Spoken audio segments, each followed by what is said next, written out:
Ian was the most powerful mage in the Empire, so powerful that even the Emperor feared his growing power and strength. The Emperor himself poisoned Ian, hoping to get rid of him forever. But our hero had a trump card up his sleeve, a dagger imbued with forbidden time magic. Ian used this last chance to go back in time. Gathering his last strength, he completed the spell, and everything plunged into darkness. A moment ago, he was a dying mage. Now, he's just a boy on the street, though he still possesses the power and knowledge of an 8th circle mage. He quickly sits up and feels his chest, but there is no trace of the dagger, and he doesn't even feel any pain. Suddenly, a familiar gentle voice calls him, demanding to know if everything is all right. It is Ian's mother, Paige. Looking at her, Ian's eyes widen in shock, unsure of how to respond, as his mother has been dead for years. Quickly, he grabs his mother's hand, the hand he hasn't held for years, to make sure whether this is the afterlife or if the spell actually worked. Looking around, he tries to understand what is going on. There are children lined up for the examination, and soldiers from the castle are managing the crowds. He scans the surroundings, and realization hits him hard. He spots the flag of the Ivory Tower waving in the corner. He gazes at his small hands, finally certain that he has gone back 30 years into the past. A moment flashes in Ian's mind, himself standing with a man holding his staff during the mana reactions examination. It's a test all children of the Green River Empire undergo when they turn 12, a mandatory procedure designed to identify and nurture exceptional mages. First, they are assessed for a mana brain, the factor responsible for manifesting magic. Then, they are tested for a mana heart, which governs the production, circulation, and storage of mana. Any child found to possess both traits is immediately accepted into the Academy of Magic and granted noble-level authority upon graduation. Ian never expected to find himself time-traveling 30 years back. He thinks of his dagger engraved with the language of dragons. He had spent his life researching it along with time magic and had activated the spell just before his death. Ragnar was Ian's closest friend. Ian had done much to help Ragnar over the years, but in his loyalty, Ian had also killed thousands for Ragnar, and in the end, Ragnar repaid him by taking his life. Ian can't let that happen again.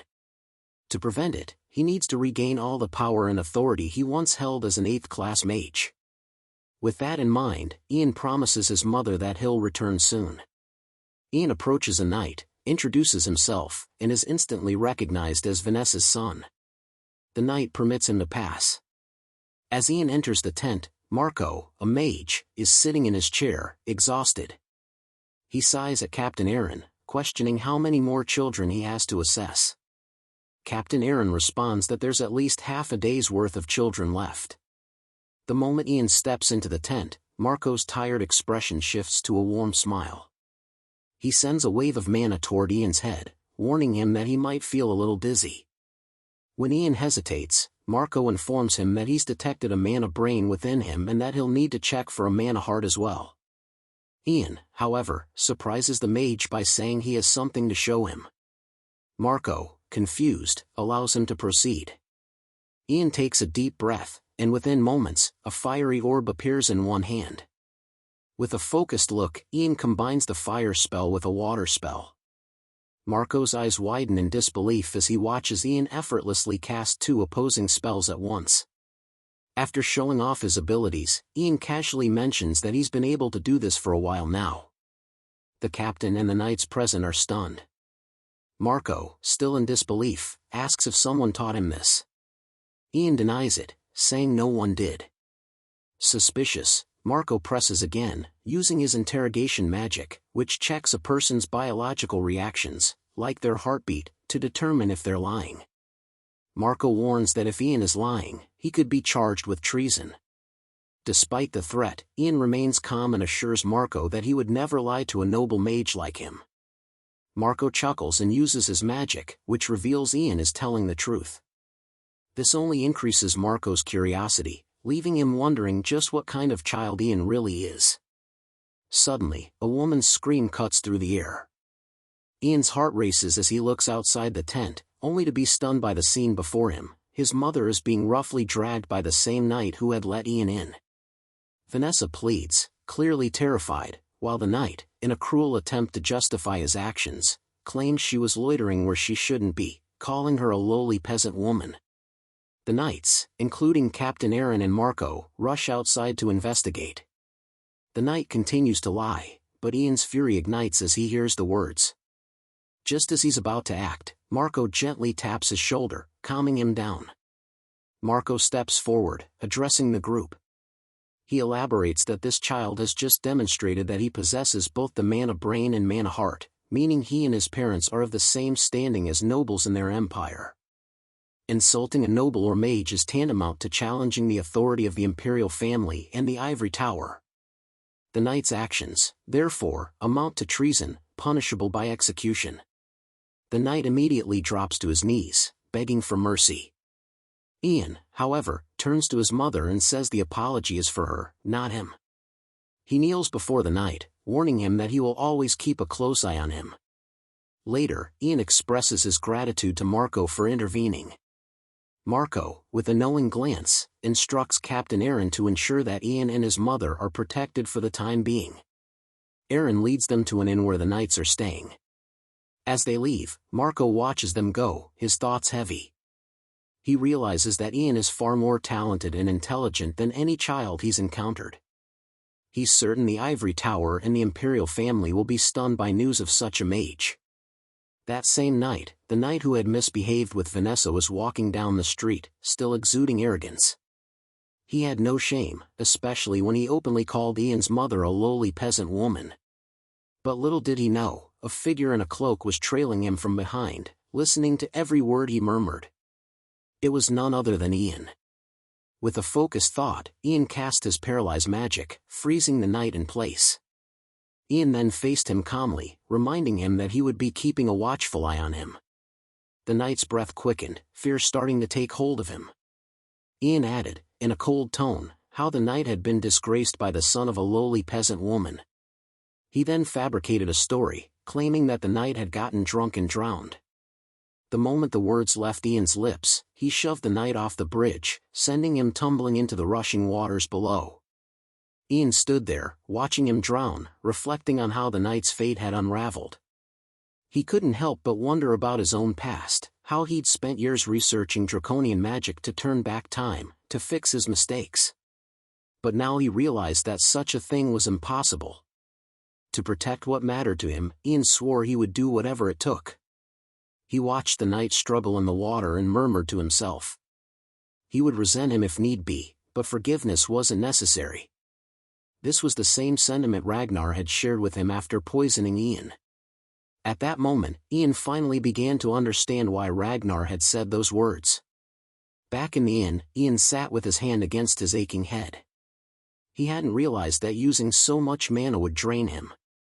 His focus then shifted to his mother, who was peacefully sleeping beside him. He knew what the future held. In his past life, when he had become a first-class mage, his mother had passed away from a disease that very same year. All Ian wanted now was a long and healthy life with her. In his previous life, he had lost everything, but this time, he vowed not to let that happen again.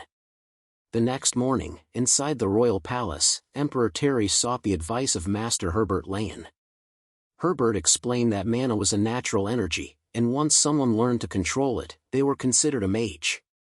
The methods to stimulate the mana brain and the techniques to manifest magic were usually taught by academy teachers. That's how most mages learn their craft.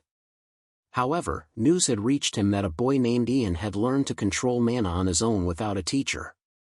Herbert elaborated further, stating that Ian had even cast first-class magic, just like the primal mage, an ancient mage who had mastered magic in a time when no other mage existed.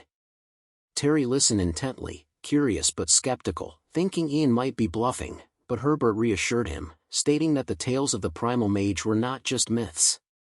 If this boy truly had such abilities, he could be dangerously talented. Herbert felt he needed to see Ian for himself to confirm whether the rumors were true. As their conversation came to a close, Terry summoned Hayden Green River, the Crown Prince. Hayden approached and politely asked the reason for being called. Terry reminded him that it had been 5 years since Hayden had last left the Imperial Palace. Back then, he had gone out to inspect the famine's severity, but now it was time for him to go on another journey. Terry explained that he was granting Hayden command of the Knights of the Second Imperial Order, 300 soldiers and 3 third-class mages. His mission was to travel to Mogrian and bring back the boy named Paige. Hayden hesitated, but after Terry suggested he assist someone else, Hayden nervously agreed to the task. Later, Herbert, eager to begin, asked for permission to leave as well. He needed to start venturing out now, for if he didn't persuade the right people soon, he feared he wouldn't even be able to select 3 mages to accompany the crown prince. Terry chuckled and gave him permission to go. The moment Herbert stepped out of the hall, a young slave approached him and asked if he was returning to the tower. Herbert's expression darkened, and he revealed that he had someplace else to go first. The next day, Ian waited, fully aware that both the Imperial family and the Ivory Tower must be on the move by now. A flashback of Marco crossed his mind. Considering that Marco had declared Ian a mage right after the examination, it seemed highly likely that he had immediately reported Ian's abilities to his superiors. But no matter who was involved, whether it was the Emperor, the Tower Master, or even some third party, he knew one thing for certain: this time, he would not be a disposable pawn. A few moments later, an announcement echoed outside Ian's house, calling for Paige to come forward and receive an order directly from His Majesty, the Emperor. Ian flinched at the sudden proclamation. When he looked out the window, he saw Marco standing there with his subordinates. Marco, noticing Ian, smiled and wasted no time getting to the point. He explained that His Majesty had sent an imperial decree for Ian.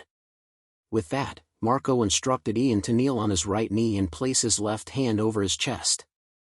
Ian followed the instructions without hesitation, though he couldn't help but feel something familiar about the gesture. Marco, ignoring his own odd sense of recognition, extended his hand, holding a crystal sphere.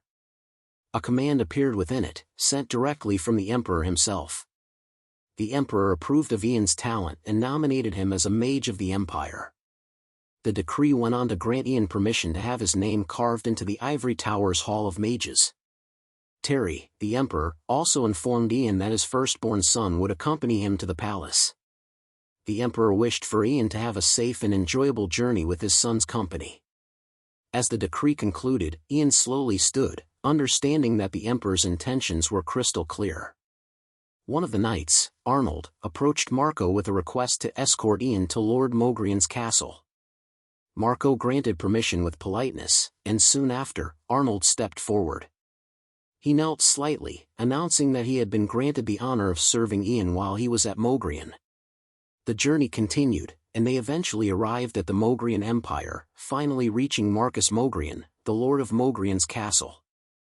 As the carriage pulled up, Marcus immediately warned Lavi and Margaret to treat the noble mage with the utmost respect. The castle's inhabitants gathered outside, eagerly watching Ian dismount from the carriage, helping his mother as she stepped down beside him. As they approached, Marcus greeted them warmly. 15 days passed, and rumors began to spread among the servants. They claimed to have seen the young boy at the training hall, where he was reportedly casting fire from his hands. He hadn't left the hall for 15 straight days. Inside the training hall, Ian was still focused on his training. He cast another spell, watching as the ground froze beneath him, but it still wasn't enough. He was acutely aware that his body was still too young, and he needed to make up for his limited mana. Just as his mind began to wander, the butler hurried in, breathless and panicked. With urgency, he begged for Ian's help, revealing that Lord Margarine had gone out to hunt goblins the previous day and hadn't returned since. They had searched for hours, but still there was no sign of him. Ian found the situation strange. It wasn't time for Marcus to die yet.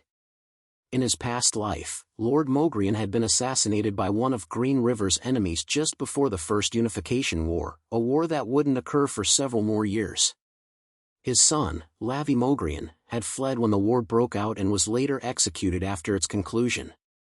Given the current circumstances, Ian reminded the butler of Marco, who was far more experienced than he was.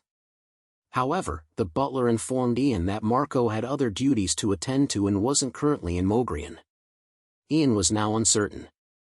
maybe his return had actually changed something, for mages assigned to specific domains rarely left their posts. Ian knew the advantage he held, he knew what would happen in the future. But if Lord Mogrian's untimely death changed the course of events, he could lose that advantage.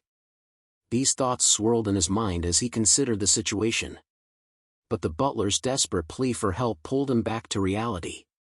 He knew he couldn't let such an event happen. He agreed to help, determined not to let this change the future he was striving to protect. Vanessa was filled with worry after hearing that Ian was heading into the mountains with the search party. Ian reassured her, promising that he'd be back soon. Meanwhile, Margaret rushed toward him, her eyes brimming with tears. She begged Ian to find her brother and father, offering him anything in return. As Ian listened, his gaze landed on the ring she was wearing, and he could sense mana emanating from it. Curious, Ian asked Margaret if she would lend him the ring, explaining that it would be crucial to his search. Without hesitation, she handed it over, and Ian quickly slipped it onto his finger. The moment he did, it felt familiar, just like it did in his past life. The ring was the Mogrian ring, a low-ranking artifact known for boosting the wearer's mana. It seemed that Lord Mogrian had given it to his daughter instead of his chosen successor. With the ring now in his possession, the group continued their search. They ventured deeper into the forest, and one of the knights pointed out where they had lost track of the missing people.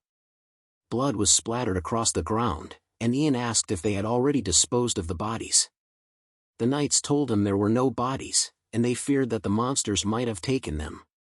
Ian took a careful look at the scene. Dozens of goblins had been slain, indicating that there were likely hundreds more who had attacked the group. It dawned on him that there was no time to waste. Without hesitation, Ian raised his hand and summoned a wolf spirit.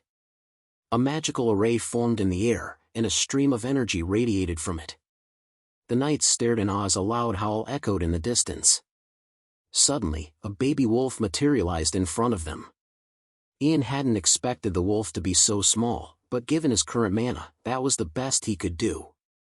He commanded the wolf to track the scent of the blood, instructing the knights to follow it. Despite their reluctance, they complied. As they journeyed further into the deepening forest, Marcus continued to fend off the goblins with his staff. His head was injured, and blood was trickling down his face. Surrounded by goblins, he knew they were all on the verge of being overwhelmed. With little choice, Marcus ordered Lavi to go back to the castle and warn everyone. He told Lavi to inform them that the goblin hordes had taken Mount Marion and that they were all in grave danger. Just as Lavi was about to leave, his body trembled with fear. His eyes widened when he spotted a goblin leaping through the air, preparing to attack Marcus from behind.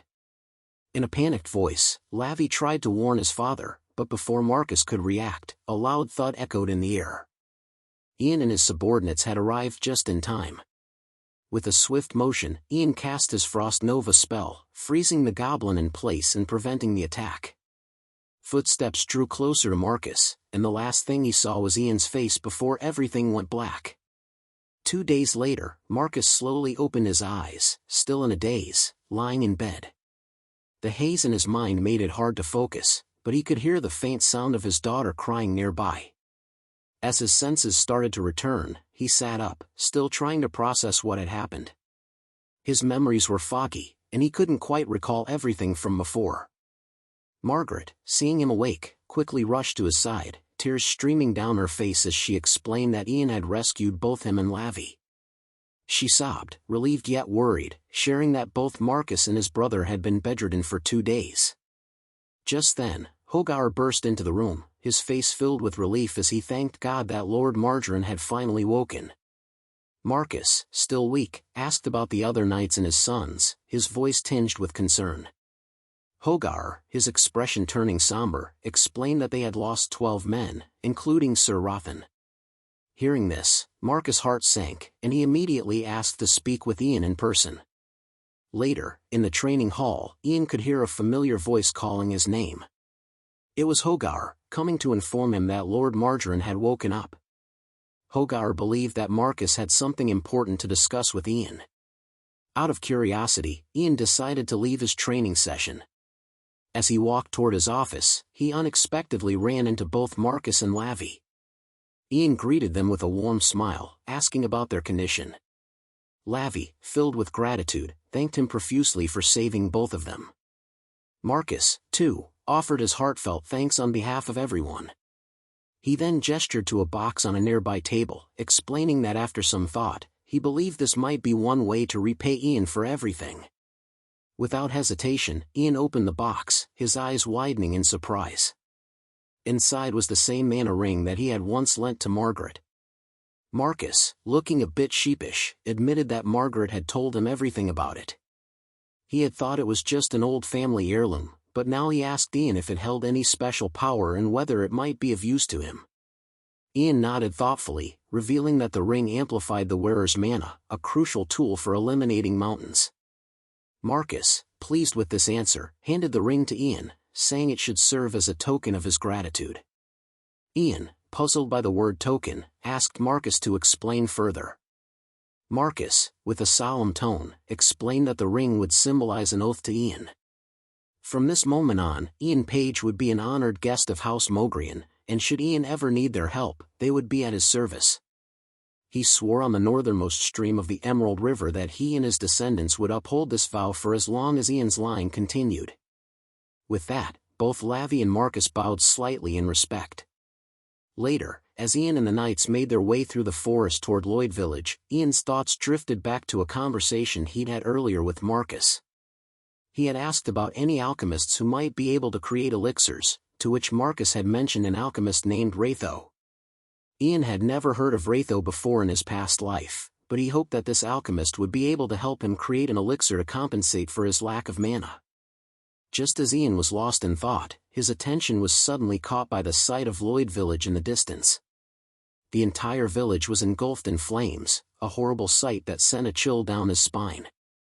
As the knights drew closer, they realized that bandits had attacked the village. Not only had the homes been set on fire, but the villagers were being mercilessly slaughtered.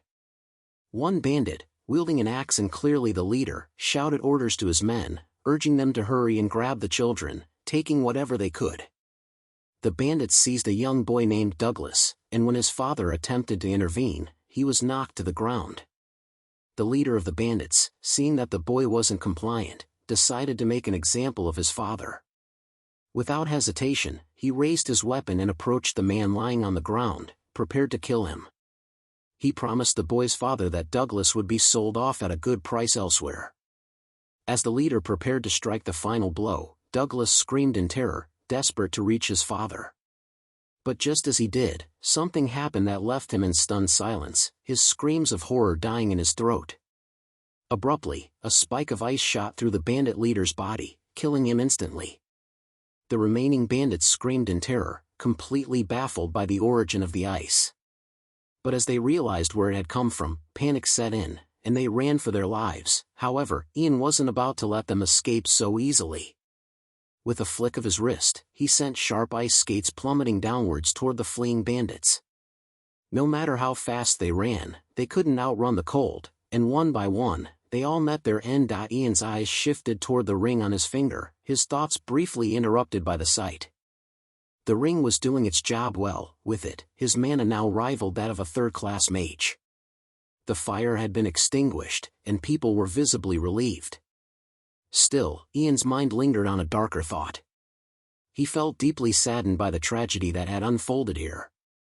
Just then, Captain Arnold spotted him and made his way over. Ian asked if any soldiers had been hurt, to which Arnold let out a relieved sigh. All of them were unscathed. Ian allowed himself a small sense of satisfaction at this, but his relief was fleeting.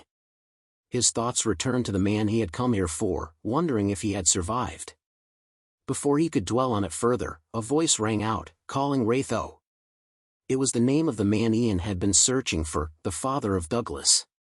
Ratho had been knocked out by the bandits and was now in critical condition. Douglas stood at his side, crying and calling out his father's name. Ian hurried over, gently reassuring Douglas that he would take a look at Ratho. As Ian examined him, he could immediately tell something was off. Ratho's skin had turned unnaturally pale, his hair stark white. The signs pointed to one thing: mana poisoning.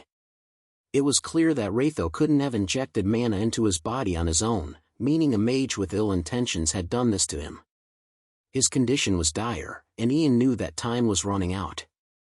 Without wasting another moment, Ian placed 2 fingers on Ratho's forehead, focusing his mana into him. The process was delicate, but it worked instantly. The man's breathing steadied, and color returned to his skin. As Ian moved a step away, Douglas grabbed hold of Ian's cloak, stopping him. He demanded to know how his father was doing. Ian didn't sugarcoat it. He told Douglas that Ratho would be okay for now, but the mana Ian had given him wouldn't last forever. Eventually, the mana residue would build up again, and Ratho would have to make a choice: either continue receiving mana injections for the rest of his life, or die. The truth hit Douglas hard. Tears welled in his eyes, and he sobbed uncontrollably. He vowed to find the Landiner flower to cure his father. Ian's mind clicked into place as he remembered the name of one of Green River's most brilliant alchemists, Douglas Mon, the Imperial alchemist. In his past life, Douglas had despised and doubted mages, which now made sense. Ian pieced the situation together: an alchemist poisoned by a mage, a rare herb sought in the north, and a poison designed to neutralize mana. His memories fell into place like puzzle pieces. Before he could process it further, Ian turned to Douglas. It was clear that the boy would do something reckless if left to his own devices. Ian used his magic to put Douglas to sleep, gently easing him into unconsciousness. Once Douglas was resting, Ian carried him to a nearby tree and set him down carefully. As Ian observed the boy, a strange feeling came over him. Douglas looked exactly as he had in his past life, though this time without the hostile aura. Despite knowing that Douglas was the one responsible for the poison Ian had drunk, Ian couldn't bring himself to simply end his life now. This boy would become the greatest alchemist in history. Perhaps making him an ally was the right choice, but there was no guarantee that he wouldn't betray Ian at some point. Before Ian could fully consider his next move, Arnold appeared, catching up to him. He had seen Ian run off and wanted to make sure he was okay. Arnold's gaze shifted to the unconscious boy lying against the tree. Ian sighed and explained that the boy was from the village and he had put him to sleep for his own safety. Ian then suggested Arnold take Douglas back while he took care of some business elsewhere. Arnold gave a reluctant nod, clearly wanting to ask more but trusting Ian's judgment. He moved to lift Douglas, preparing to carry him back. Meanwhile, Ian turned away, his mind racing with the events that had just unfolded and the uncertain future ahead. The night had fallen, and Ratho, upon waking up, immediately came to sit beside Douglas's bed, asking him if he was asleep. Not even moving a bit, Douglas let him know, not yet. When Ratho noticed Douglas's cold behavior, he tried talking to him, informing him that Barton told him some mage came to their village to save them. In addition to that, he also said that Douglas almost got himself in trouble. Not able to face his father, Douglas tiredly explained he was just trying to find the flower. Upon hearing this, his father scolded him, demanding to know what he was thinking, as he could have gotten himself kidnapped by bandits. Douglas couldn't control his anger anymore, so he jumped up, questioning Ratho. What was he even supposed to do then? That mage said that Ratho was going to be sick for the rest of his life. Ratho narrowed his eyes, assuring his son that he was absolutely fine, but they just had to find the land flower. The tears Douglas was trying to control now fell from his eyes. He sobbed for his dying father. They had been searching for over a year, and they still hadn't found it. Douglas now even doubted its existence. Suddenly, outside from Ratho's house, a voice broke in, assuring them it does exist. Both Ratho and Douglas were stunned by the sudden voice. Scared, Ratho called out toward the door, confirming who it was. It was none other than Ian. He had returned, admitting he had overheard them looking for Landier flowers. Upon hearing Ian's words, Ratho ended up opening the door. He was surprised to see a young boy visiting their house. Ian greeted them and took permission to come in. As he stepped inside, lowering his cloak, Douglas was in shock, seeing the mage from earlier. Though Ratho had no idea about it, Ian introduced himself while placing a crystal on a nearby table. Ratho examined the crystal, realizing it was the Landier flower. Ian promised to give him this flower only if he answered Ian's question. Without hesitating, he began to question him without waiting for Ratho's response. How did Ratho know what this herb could do? There were only a few people who knew about this flower's medicinal uses. Ratho hesitated a bit but revealed he read about it in a guidebook. Ratho showed Ian that guidebook, elaborating that his father had handed this medicinal herb guidebook down to him. Flipping through a few pages, Ratho pointed to a page for Ian. The book contained notes about the landier flower, describing that it restores mana equilibrium and is only found in the northern part of the continent, 12 petals, all a dark violet color, and the blue leaves and stem are poisonous. The plant withers the moment it leaves the place it's rooted. Out of curiosity, after reading it, Ian questioned Ratho if his father had studied alchemy too, and learned it was a family business, meaning this guidebook was a family heirloom. Ian reminded him that if he knew this flower could neutralize mana, then he must also be aware of what this does to mages who possess a mana heart and a mana brain. It could be used as a deadly poison. Ratho flinched. Hearing this, he understood where Ian was getting at, but he assured Ian that alchemists from his family would never make an elixir to harm a person. He could swear that on the name of Hammon. As those words settled in his mind, Ian glanced at Douglas and thanked Ratho for answering, apologizing at the same time while picking up the crystalline flower. He began to remove the ice magic, allowing the flower to return to its original form, but he couldn't save it either. The best he could do was keep it from wilting by freezing it. Seeing this, Ratho suspected him of tricking them, but Ian simply clarified that he was trying to show he could help him find the landier flower at any time. In that case, he needed to make a deal. Ian would regularly inject mana into his body so he wouldn't lose his life from mana poisoning. He also offered to help him with his research on landier so Ratho could use it for medicine. In return, he would like Ratho to come to the capital with him.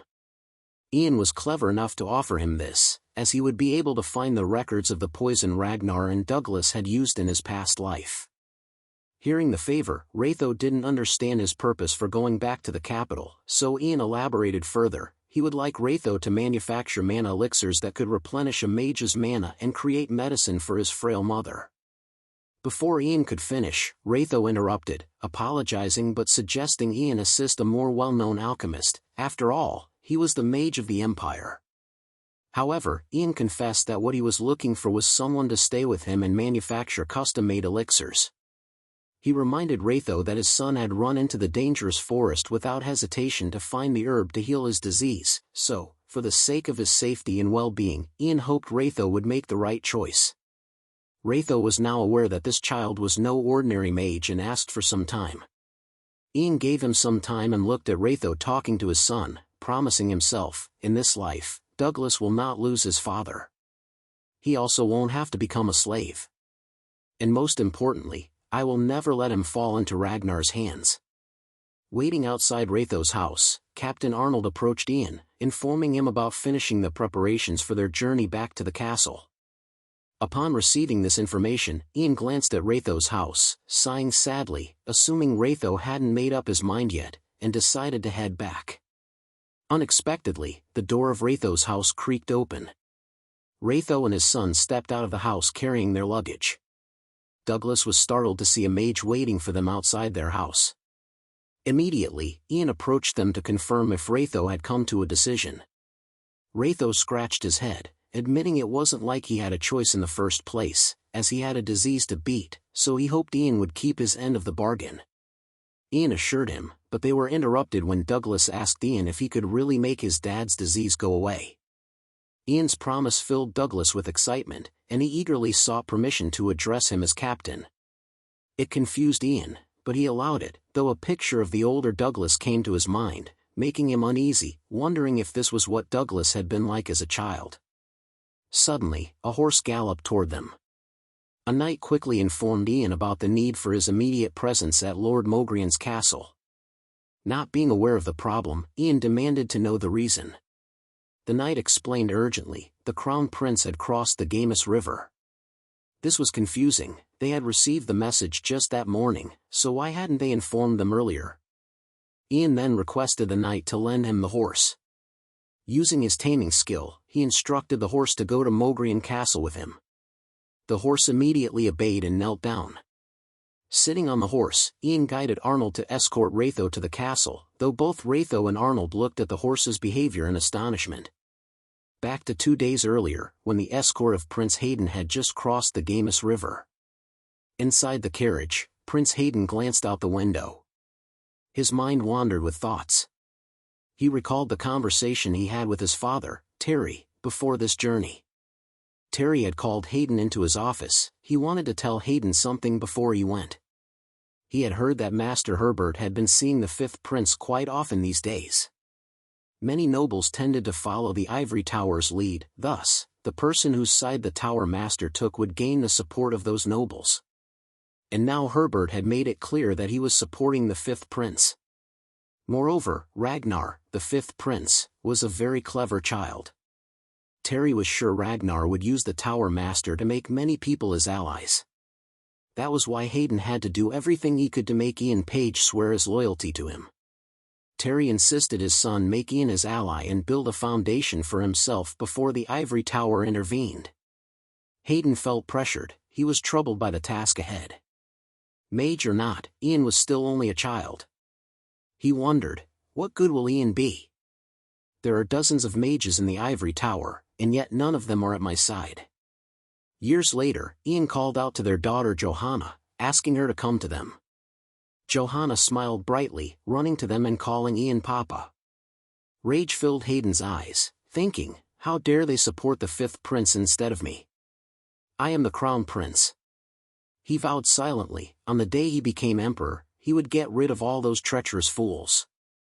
As Hayden was lost in his thoughts, the captain of the Second Imperial Order of Knights, Oliver Raywood, called out to him from outside, acknowledging it was a bit late, but suggesting they let Lord Mogrian know where they were. Hayden seemed uninterested, reminding him that they had already discussed this.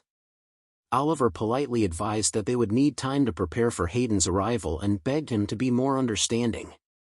Out of curiosity, Hayden questioned Oliver if his family was one of Mogrian's vassals and how much time remained until they reached Mogrian. Oliver confirmed that his family served as a vassal and informed him they had 2 days left. That being said, Hayden thought 2 days would suffice and allowed him to let them know he was coming. He smirked, looking down on them, wanting to see how those who called themselves the Guardians of the North and the Empire's Shield prepared themselves to greet a member of the Imperial family in such a short time. Although Oliver didn't like Hayden's attitude, he couldn't do much about it and obeyed his command. As soon as news of His Highness's arrival reached Mogrian Castle, Marcus was thrown into a frenzy of activity. He was both worried and drained, having not received a single word, which led him to believe the prince would arrive later than expected. Spotting Hogar, he urgently inquired whether the other families had arrived yet. Hogar quickly reported that all the families were present except for House McFerrin and House Raywood. He then asked about Ian's whereabouts. Hogar hesitated and then lowered his head, shaking it in denial. Marcus let out a weary sigh, fully aware that the situation was spiraling into chaos. A few moments later, a knight made an announcement about the arrival of the Crown Prince. As Prince Hayden was about to enter the castle, a nobleman asked Marcus about Ian's whereabouts. Just then, the sound of horse hooves grew louder in the distance. Ian appeared, panting and exhausted, nearly collapsed over the horse's saddle. He immediately apologized for being late. Marcus rushed to lift Ian down from the horse, assuring him it was fine and that he had arrived just in time. The nobles stood in shock, staring at the young mage who could barely maintain his balance. Marcus draped an arm around Ian's shoulder and explained that it was customary for those who had received an imperial order to take the place of honor and stand at the front. As he finished speaking, Ian and Marcus faced Hayden. It had been a long time since Ian had seen Prince Hayden, and the 3 magistes who accompanied him stood close. One of them, Cecilia, smiled at Ian, and he smiled back, though he knew well enough she was a spy from the Coldwood Empire. Later that evening, a grand banquet was held at the castle in honor of Prince Hayden's arrival. Oliver advised Hayden to avoid drinking too much, but Hayden coldly retorted that the wine was the only thing that actually tasted good here. He hated the banquet just as much as he disliked Ian. He urged Marcus to return soon and get some rest. Meanwhile, Cecilia, holding a glass of wine, wasn't focused on drinking. she couldn't understand why the Coldwood Empire would be interested in someone like Ian. Recently, she had received 2 orders from the Empire: first, to determine whether the rumors about Ian Paige were true, and second, if they were, she was to take both Ian and his mother alive and return to Coldwood immediately. So Cecilia set off in search of Ian and eventually found him alone outside the training ground at Marcus Castle. To test his abilities, she silently approached him and cast countless sharp magic missiles at him. The spells struck the ground, but Ian remained unharmed. Cecilia stood frozen in place, stunned. Ian turned to face her, demanding to know who she was. Cecilia raised an eyebrow, asking if he couldn't tell, and introduced herself as a senior mage from the Ivory Tower. She added that her attack was just a greeting and mocked him for having such a temper. Before she could say more, Ian's expression darkened, and he addressed her by her full name, Cecilia Coldwalker. Cecilia flinched, taken aback by the mention of her full name, unable to comprehend how he knew it. Ian smirked, revealing that he knew exactly who she was. In his past life, it was his duty to seek out and eliminate all Coldwalkers hiding in the Empire. He challenged her to name her other comrades. She urged him to stop, but Ian took a step forward, naming several spies: Yahl, the stable keeper on Mullion Avenue; Robin, the Imperial secretary; Ariel from the Border Defense Squad, 9th Infantry; and Isabel, the head maid of the Imperial Villa. He then challenged her to guess what these people had in common, though he already knew the answer. Cecilia narrowed her eyes, conjuring a fireball in her hand and hurling it at Ian. The fireball exploded on impact, but to Cecilia's surprise, the flames were extinguished by some unknown force. Ian's suspicions were confirmed: Cecilia was indeed a Coldwalker. Before she could react, Ian calmly explained that he had come here because he had predicted she would seek him out. No sooner had the words left his mouth than dozens of ice shards shot towards Cecilia. Her eyes widened in horror as they came closer. Ian Paige moved his hand, casting an ice spear spell, causing Cecilia to tense up. Quickly, she summoned a mana barrier in front of her for protection. She could feel the pressure building, sweat starting to form on her brow as she gritted her teeth. Ian curled his fingers, conjuring a pyroblast ball, then hurled it directly at her. Cecilia realized she couldn't move with her mana barrier up, and the overwhelming force of the blast meant she was likely going to die. The barrier began to crack under the intensity of the pyroblast, icy fragments from the attack slicing across her skin. Panic set in as she tried to run, only to be knocked off balance by the massive explosion. As she lay on the ground, she reassured herself that she was still alive. She thought to herself that since Ian had used up his mana with the pyroblast, he must be exhausted. She also realized that help would be coming soon, but there was no concrete evidence linking her to being a spy. The others wouldn't suspect her, especially not because of a child like Ian. As long as she healed herself first, she could deal with him later, and the magicians of the tower would trust her too.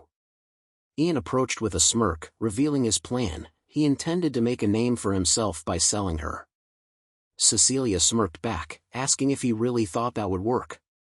Ian's grin widened, confirming her suspicion. He then added that he had proof that neither she nor the Coldwalkers were aware of. Annoyed, Cecilia demanded to know what he was talking about. Just then, Captain Oliver Raywood arrived, flanked by others, and asked what had happened. 2 men rushed towards Cecilia, one of them kneeling to check on her wounds. Ian casually replied that he'd been the one who did it. Captain Oliver Raywood, now looking to understand the situation, asked Ian to explain himself. Ian claimed that he had seen Cecilia talking to someone wearing a mask, and then, out of nowhere, she had tried to kill him. Cecilia, her voice filled with anger, yelled at Ian, demanding to know what he was saying. Ian, unfazed, informed them that it was because of that encounter that he had attacked her in self-defense. Captain Oliver Raywood, not easily convinced, asked Ian if that was truly the reason for his actions. Ian nodded, reaffirming that it was a matter of survival. Raywood then asked Ian to prove his claim. Ian explained that he had seen Cecilia and the masked figure searching their bodies and marking them. Raywood immediately ordered his guards to search Cecilia. Panic gripped Cecilia as the men who had accompanied her stepped forward to intervene. One of them protested, reminding Captain Raywood that Cecilia was a magician from the Ivory Tower and questioning the necessity of searching her body. Raywood unsheathed his sword, holding it in front of the men as a warning. He declared that Crown Prince Hayden Green River was present, and everything that had happened was witnessed in his presence. Whether or not the tower magicians were involved, they all had a duty to uncover the truth. The protesting man raised his hands in surrender, pleading with Captain Raywood to allow them to heal Cecilia first before proceeding with the investigation. Raywood, without hesitation, turned away, stating that the healing could come after the examination. His female guards then took charge, examining Cecilia's body. Once the examination was complete, Captain Raywood asked his female guards if they had found anything suspicious on Cecilia. The guards reported that there was nothing out of the ordinary. The two men accompanying Cecilia, still agitated, yelled at Captain Raywood, demanding to know how he could suspect her. They insisted she needed to be healed immediately. Raywood, however, turned his attention to Ian and asked if he had been lying. Ian shook his head, denying the accusation. Then, with a smirk, he approached Cecilia, apologizing, and placed his glowing fingers on the back of her neck. The group watched in shock as a mana seal mark appeared on Cecilia's nape. Furious, Cecilia glared at Ian, demanding to know what he had done. Ian smirked again, revealing that he had been curious about what she was doing with the masked figure. Now, it seemed like they had been checking for this very mark. Ian's mind briefly wandered back to the past, recalling how cold walkers were sent to training schools with such marks, which they weren't aware of, only their managers knew about them. Ian himself had only learned the truth after a year of interrogating a manager. Back in the present, Captain Raywood, turning to the group, asked if anyone knew what the mark meant. One man replied that it was his first time seeing it. Captain Raywood asked Ian the same question, and Ian answered, admitting it was the first time he had seen such a mark as well. Captain Raywood, though, didn't let the uncertainty of its meaning deter him. He recognized that the mark itself was still a form of evidence. He ordered Cecilia to be healed first and promised that they would interrogate her afterward. He instructed his men to prepare a mana prison, and they acknowledged his order. Turning to Ian, Captain Raywood added that if everything turned out to be true, the Emperor would reward him. Sitting on the sofa, Crown Prince Hayden Green River asked Captain Oliver Raywood to confirm whether a child like Ian had really defeated a third-class magician from the Ivory Tower. Oliver Raywood confirmed the question. Hayden laughed, surprised by the news, saying that he never expected a child to possess such skill. He then asked Oliver what he thought about Ian. Captain Oliver Raywood replied that, according to the magicians who had been dispatched, it seemed true. Ian's behavior and speech were far beyond that of a typical child. Hayden Green River, intrigued, told Oliver that he believed he should meet Ian and speak with him personally before forming any conclusions. He then ordered Oliver to bring Ian to him. After some time, Ian stood before Crown Prince Hayden Green River. He bowed his head respectfully and asked why he had been called. Hayden rose from the sofa, looking down at Ian. He explained that, from what he had heard, one of the magicians sent by the Ivory Tower was actually a spy from Coldwood and that she was quite a skilled magician. Hayden praised Ian, telling him that he believed his achievement in capturing Cecilia was significant. Ian, flattered, replied humbly. Hayden continued, saying he would like to reward Ian for his efforts and asked what Ian wanted. Ian realized that Hayden was trying to gauge his true desires with this question. He hesitated for a moment, wondering if he should share his wishes. Ultimately, he decided to be open. Ian looked up at Crown Prince Hayden Green River and said that, if it was possible, he would like to visit the site of the old Ivory Tower on the path to the Imperial castle. Hayden raised an eyebrow, asking why Ian would want to go there since there wasn't much to see. Ian replied that he had only heard stories about the place and had always wanted to see it for himself. Hayden assumed Ian simply wanted to visit a historical site, dismissing it as a childish desire. He thought to himself that Ian was still just a kid. After a moment, he agreed, telling Ian that he would take him there. Ian smirked internally, realizing he could get what he wanted far sooner than expected. He recalled the old Ivory Tower site and the item hidden deep beneath it from his past life, the dragon language book, which had been crucial to time magic research. He remembered finding it just a few years before his death, only managing to comprehend a small portion of it. Ian wondered how much more he could understand in this life. Later, on their way to the site of the old Ivory Tower, Lady Paige looked out of the carriage window with excitement before turning to Ian and saying that this was her first time venturing out this far. Ian smiled and agreed. Ratho, seated nearby, told Lady Paige that once they reached the capital, he would serve as their guide, revealing that despite his appearance, he had been living in the capital for a long time, making a living through alchemy. Lady Paige smiled and thanked him. Ian looked at Ratho with confusion, not quite understanding his intentions. Just then, Vice Captain Paul, the second Imperial Knight, knocked on the carriage window to inform Ian that they had arrived. He told them that they would be staying for 2 days, per Crown Prince Hayden Green River's orders, and that they were free to explore the area during that time. Paul then invited everyone to follow him, as he would guide them to their lodging. As they walked through the village, the locals greeted Crown Prince Hayden Green River warmly. One man stepped forward, saying it was an honor to have Hayden visit such a humble village and that it would be remembered for tens of thousands of generations. Hayden chuckled lightly, downplaying the honor, saying it wasn't a big deal. Ian observed Hayden carefully and realized that the prince treated the common citizens with genuine kindness. He remembered that in his past life, Hayden always wore a dark and hostile expression, especially when Ragnar was by his side. Now Ian saw Hayden smiling, and he understood that Hayden made those cold expressions only toward those outside the nobility. He began to understand why the Emperor favored the first prince. As they walked, Douglas called out to Ian, asking when they would be going to the old Ivory Tower. Ian asked him why he was so curious. Douglas explained that he wanted to visit as well. Ian, after a brief pause, decided that he would visit the underground areas at dawn. He told Douglas that they would go together tomorrow when they had the time. Douglas, visibly excited, thanked Ian profusely. Seeing the two of them talking, Ratho noticed how much Douglas seemed to have taken a liking to Ian. He turned to Lady Paige and asked if Ian had always been this mature, as he found it hard to believe that Ian was only 12. Lady Paige responded that Ian had matured far earlier than most children because he was naturally caring and kind, much like his father. She added that although Ian never said it, she knew he was trying to fill the void left by his father's absence, and she felt sorry for him. Ratho nodded, understanding that Ian was a lot like his father. He then asked Lady Paige if her husband had been a magician as well. She shook her head and explained that Fran, her husband, was not a magician, but an ordinary man. She continued, telling Ratho that Fran had gone missing before Ian was born, after leaving for work one day. His belongings were returned home 5 years later, but Fran himself never returned.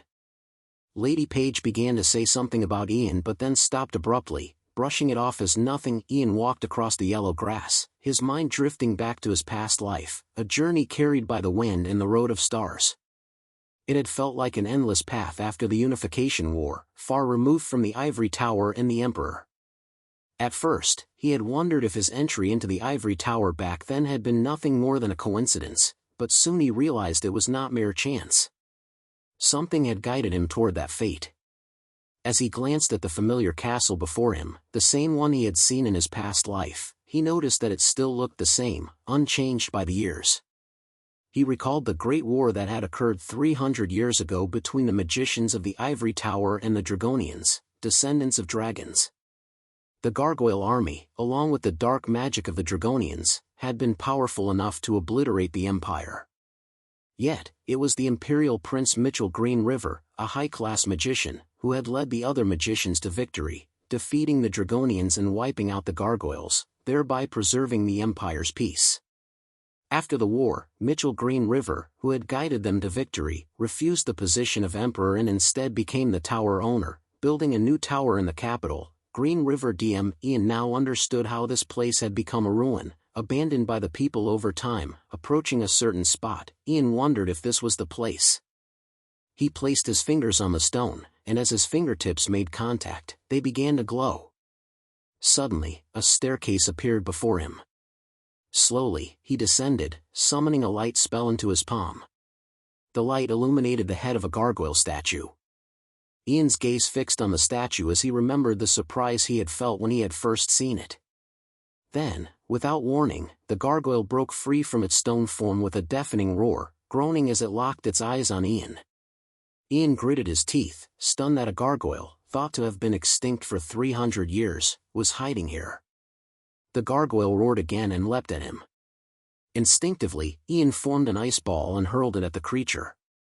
The ice struck the gargoyle with force, sending it crashing into the wall.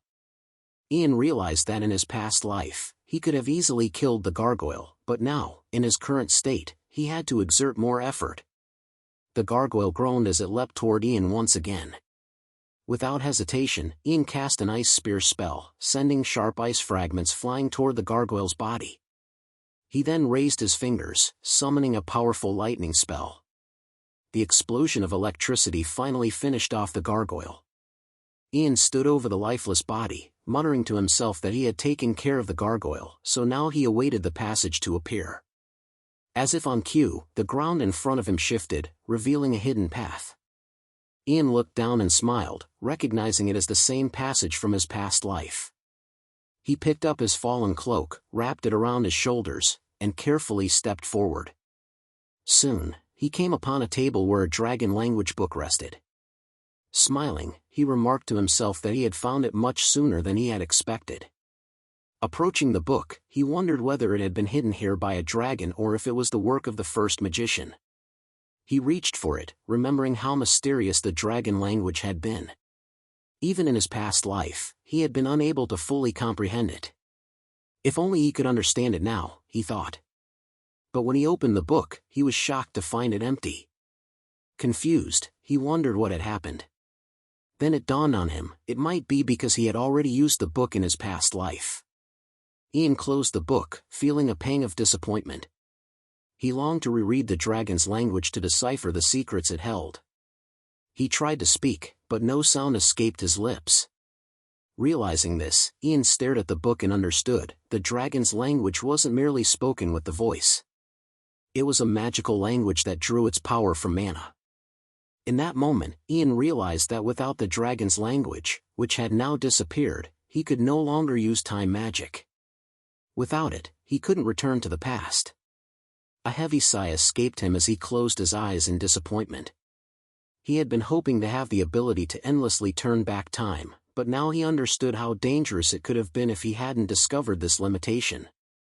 His second life had just become a lot more difficult to navigate. The carriage rolled through the bustling streets of the city, drawing closer to the horizon. Ian was informed that they would soon reach the capital of Green River Dime. He glanced out the window, realizing that they were finally entering the capital and that he needed to stay alert. He couldn't shake the thought that if Cecilia were to flee and meet up with another Cold Walker, the Coldwood Empire would start keeping a closer eye on him. He knew Cecilia would undoubtedly speak about him, causing complications in numerous ways. His thoughts shifted when a group of magicians blocked their path. Captain Oliver Raywood dismounted from his horse and demanded to know by whose authority they stopped Crown Prince Hayden Green River. The leading magician responded that it was by the order of Emperor Terry Green River. He explained that a command paper had been issued, transferring all authority over Cecilia and related matters to the Ivory Tower. Oliver retorted that the magician must have been in a rush to receive the command even before the spy had arrived. The magician smiled, closed his eyes, and said that urgent matters should be addressed quickly. He then informed Oliver that the Ivory Tower would take full responsibility from here on out. Oliver clenched his jaw and insisted the magician hand over the sinner to the tower leader. The magician glared back, saying that Cecilia wasn't a sinner yet, as the truth was still unknown. He reminded Oliver that Cecilia was still a magician of the Ivory Tower and warned him to choose his words carefully. Oliver gritted his teeth and turned away.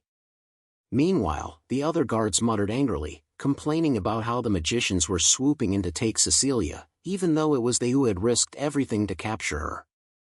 One guard grumbled that it was unfair and that he wouldn't accept it, even if it was an order from the Emperor. Ian understood their frustration.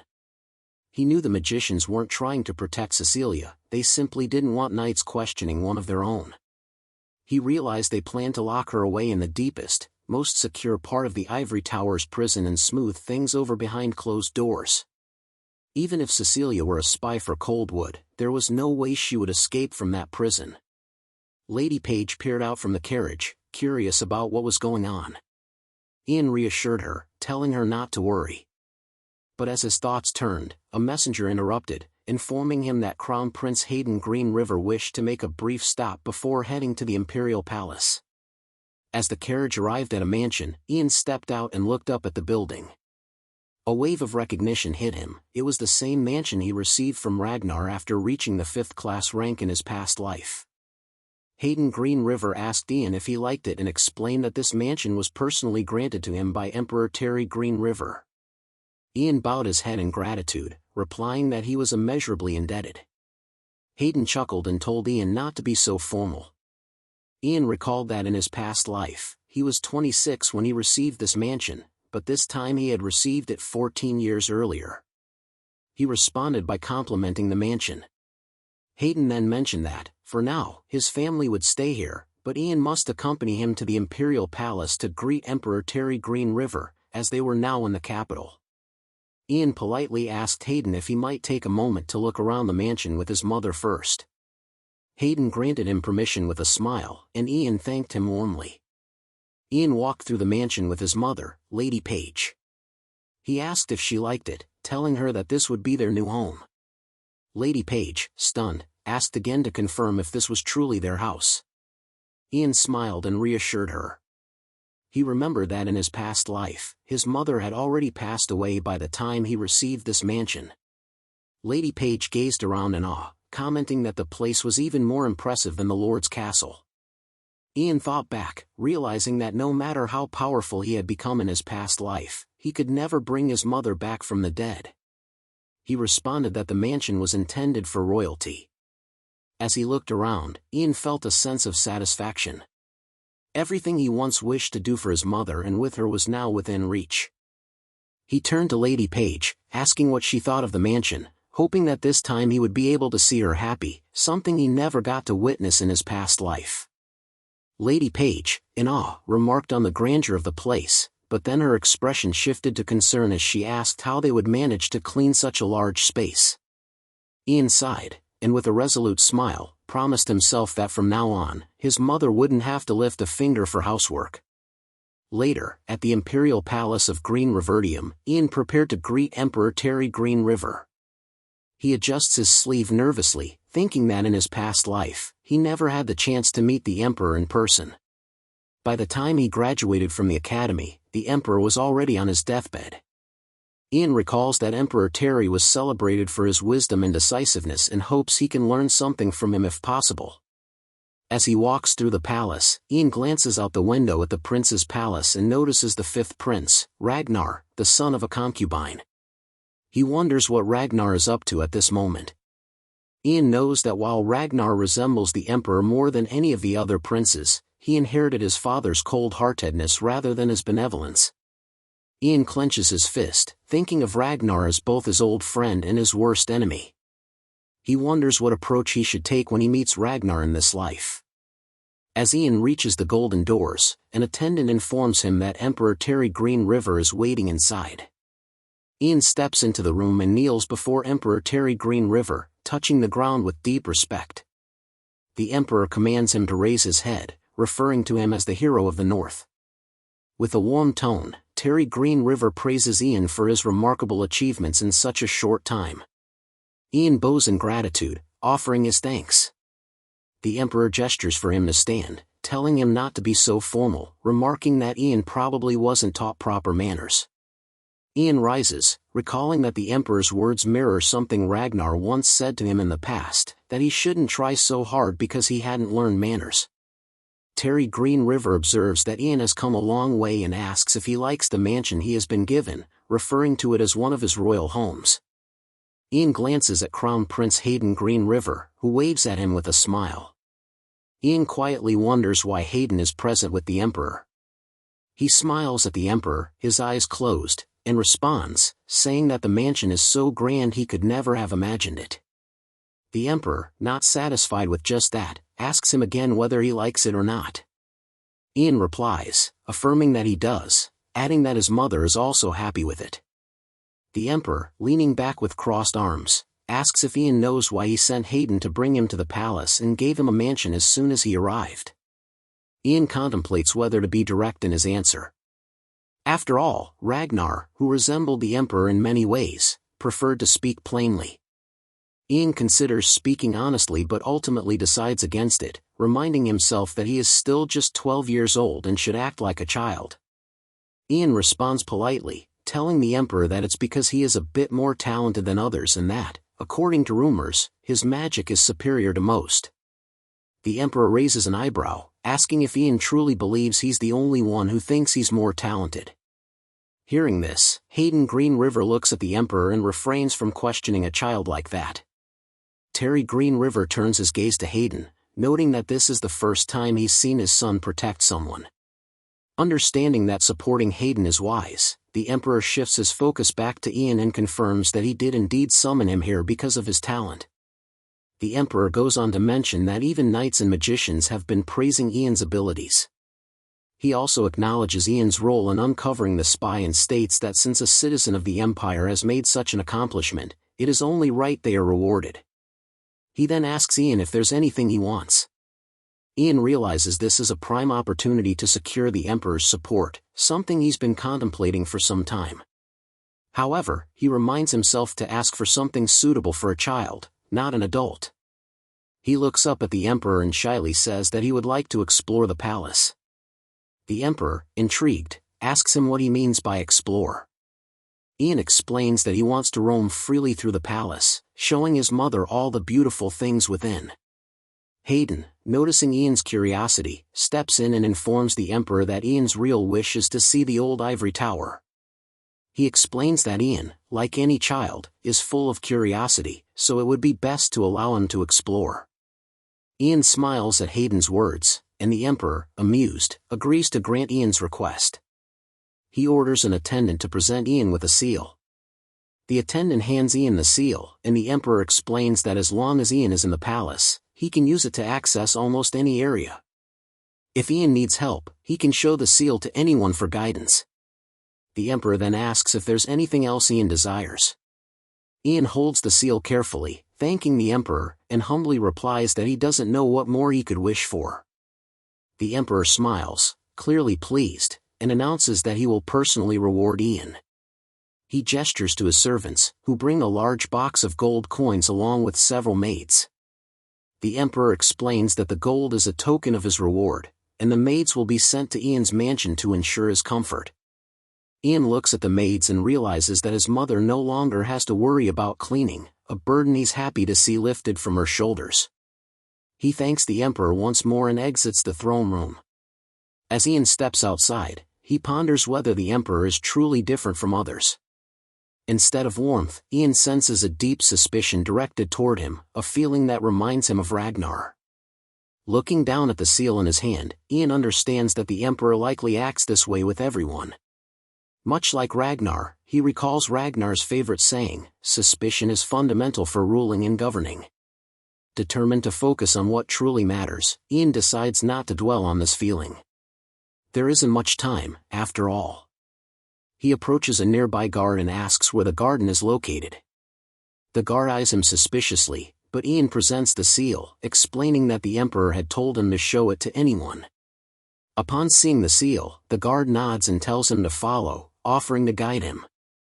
Ian decides that he will pretend to explore the famous locations of the palace before heading to his true destination. After a while, he reaches the Empire Sanctuary. As he looks around, Ian recalls moments from his past life with Ragnar. Ragnar had once confessed that he loved this place but was never allowed to enter because it was reserved for the Emperor and Empress. Ragnar, only a prince at the time, had been forbidden from entering, but he vowed that one day he would. Shaking off the memories, Ian enters the sanctuary carefully. There, he finds a guard dozing off in a chair. Taking a moment to ensure he isn't disturbed, Ian casts a sleeping spell on the guard just in case. Using a light spell, he He scans the room, his gaze fixed on the first Emperor's coffin. As he approaches the coffin, Ian's eyes widen. He has found it. Ian is collecting stoneheart mushrooms when he senses someone nearby.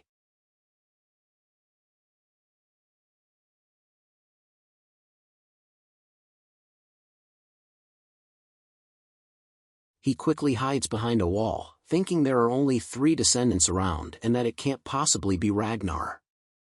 He peeks around the corner and sees a girl talking to a man. She mentions that not many people visit this place, so sound doesn't escape from the room. As the princess, she is responsible for managing the sanctuary. Ian realizes that the girl is the first prince's blood-related younger sister, Harry Green River. Kevin asks Harry why she doesn't inform the Ivory Tower about it. Harry growls at him, clearly frustrated, and reminds him that he already knows how dangerous the Ivory Tower can be. She presses her palms together with a smile, assuring him that the ancestors will understand her decision since it's for the sake of the Emperor and her older brother. Kevin smiles, closing his eyes, and says he will support her until the end. He then asks if she's memorized the basic spells he taught her last time. Harry replies that she has. Kevin asks her to demonstrate the light spell first. She suggests showing him the monoflow instead, and a small ball of light appears. Ian raises an eyebrow, surprised to see Princess Harry using magic. Harry complains, asking Kevin why her light ball is so small. Kevin smiles and reassures her, saying it's just because she's only recently started practicing magic. Watching them, Ian recalls Harry Green River from his past life. He remembers how she lived her entire life like a caged bird. When Ragnar rose to power and the eldest prince was executed, she followed her brother and quietly ended her own life. Ian looks at Harry, wondering why she's hiding the fact that she's also a magician. He knows that in the Green River Empire, hiding one's magical potential is considered a sin. The same rule applies to private magic education outside of the Ivory Tower or the Academy. Ian is certain that the magician is aware of this fact. Princess Harry Green River requests that Kevin teach her attack magic next time, something like volcano. Kevin apologizes, saying he can't even use that spell himself. Harry chuckles, teasing him, and says she was just kidding. Suddenly, Harry turns around, confused, claiming she heard a noise. Kevin tells her to wrap it up for today, noting that it would be bad if someone saw them. She smiles, reassuring him that only royalty can enter this place. Ian leaves the sanctuary and looks up at it from outside. Realizing he's uncovered many surprising things today, he concludes that the reason Harry Green River is risking the sin of hiding her magic from the Ivory Tower is likely because she's wary of the tower, which supports Ragnar. Ian decides it's time to leave, as he's already spent quite a bit of time there. He walks towards the exit, and a guard asks if he's explored enough. Ian replies that he's satisfied, thinking to himself that he's explored more than enough. Ian reaches his mansion and walks inside. He looks at Raytho and asks where his mother and the others are. Rayo informs Ian that Lady Paige is chatting with servants sent from the Imperial Palace while Douglas is taking a look around the mansion. Ian remarks that it's great and asks Mr. Raytho if they could have a chat for a moment. Rao looks at him in confusion but agrees to speak with him. Ian tells Mr. Raytho that he needs him to create a secret potion for him. Mr. Raytho asks what kind of potion Ian has in mind. Ian shows him the stoneheart mushrooms, explaining that they're poisonous, paralyze the body, and stop the heart. Mr. Rao asks Ian if he wants him to make a secret potion with such a dangerous mushroom. He acknowledges that a poison potion might be possible, but a secret potion would be difficult. Ian asks if Mr. Raytho has heard of interrogation magic. Mr. Rathio replies that he has. Ian explains that he needs a secret potion to protect himself from that magic and asks if it's possible. Mr. Raytho says that he'd need to experiment first unless it's urgent. Ian replies that it's urgent. As they're about to discuss it further, there's a knock on the door and a maid enters with a letter. She informs Ian that the Ivory Tower has sent him a message. Ian picks up the letter from the Ivory Tower and begins reading it. He realizes that they're calling him in because, like royalty, they cannot wait to meet him. Although it would be proper for them to wait until the official enrollment day at the academy, it would be difficult to teach such a talented magician alongside beginners. The letter states they want him to come in 1 week. Ian turns to Mr. Ratho and asks if it will be difficult. Mr. Ratho reassures him that it won't be a problem in 1 week, though he'll have to sacrifice his sleep. Ian apologizes for the inconvenience, saying he will entrust the task to him. A week passes, and Ian sits inside the moving horse-drawn carriage, holding the bottle of medicine that Rayo had made using stoneheart mushrooms. He believes drinking it would stabilize his heartbeat for 2 hours. As he gazes out of the window, he realizes he is back in the place where he had let go of everything and left. He spoke to himself almost in disbelief that he was back. Upon arriving at the Ivory Tower, someone informed Ian that they had reached their destination. A girl with glasses approached him, welcomed him, and offered to guide him to the owner. She led him to the first floor, explaining that it was the entrance hall. As Ian looked around, he realized the place looked exactly as it had before. The girl with glasses pointed out a golden plate and asked if he saw it. Ian confirmed he did, and she explained that the golden plate was called the Mana Elevator, a device that allowed people to travel between different floors of the tower. She added that the golden plates were reserved for high-tier magicians, enabling them to reach the highest floors directly. She instructed Ian to step onto the plate, mentioning that high-tier magicians were waiting for him on the highest floor in the owner's room. After bidding him farewell, the Mana Elevator began lifting Ian upwards. Once the elevator reached the highest floor, Ian stood before a door. As it opened, he entered the room and saw the owner. The owner greeted him, expressing gratitude for accepting the invitation to the tower. Ian glanced around at the other high-tier magicians, feeling confused. The owner noticed his unease and reassured him, inviting him to take a seat. The owner acknowledged that Ian might be surprised, but assured him there was no need to be scared. This was a standard requirement for all magicians joining the tower. Ian took a seat, sensing an underlying tension in the room, as though they were waiting to see how he would respond. Luminous text appeared above the owner's hand. The owner began explaining that while they knew much about Ian's talents, he was impressive even without considering them. He mentioned that they had some suspicions about Ian and needed to clear them up. Ian listened attentively, asking if they were planning to torture him. The owner laughed and clarified that barbaric methods were not used in the tower. They only wanted to ask him a few questions, and he was expected to answer them. The owner started reading from the glowing text, detailing Ian's background, his birth year, zodiac sign, his father, Fran Paige, a wandering explorer, and his mother, Vanessa Paige, who had once been a servant in the castle. He then asked Ian if any of this information was incorrect. Ian confirmed that it was all true. A bald man then inquired about Ian's relationship with the alchemist Ratho. Ian explained that his mother had been very weak and he had sought an alchemist to provide medicine. The Lord had recommended Ratho to him. A woman with short hair then asked why Ian had truly come to the Ivory Tower. Ian explained that he had read about it in books and always wanted to see it for himself. Another man asked if Ian remembered Cecilia. Ian confirmed he did. The man then demanded that Ian swear he had seen Cecilia communicating with someone wearing a mask and that when Cecilia had been caught, she had tried to kill him. Ian swore it was true, adding that he truly thought he was going to die. A gray-haired woman then asked Ian to swear that no one had taught him magic. Ian swore that no one had ever taught him magic. However, the woman pressed further, asking how Ian knew so many spells like Fireball, Spirit Summoning, and Frost Nova. She demanded a plausible explanation, not just a random excuse.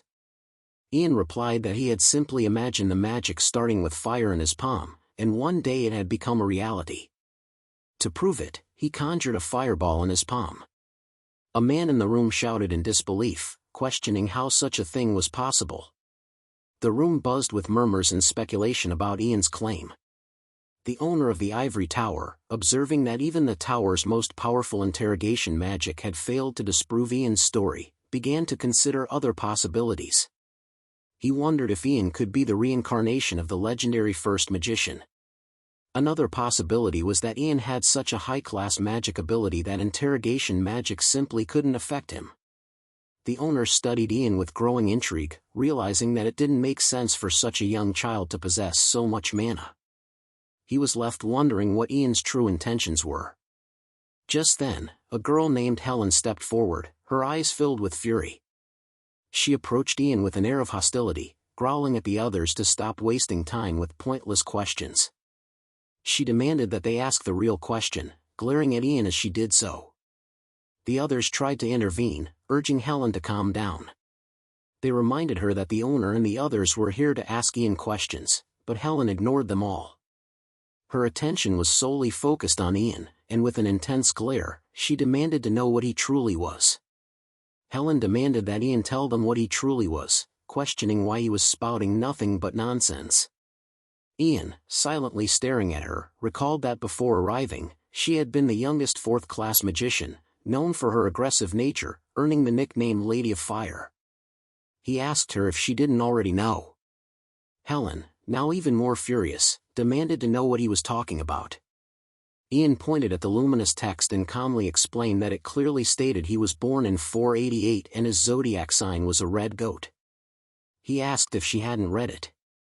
Helen, her fists clenched in rage, yelled at Ian, furious that he dared to speak to her in such a way.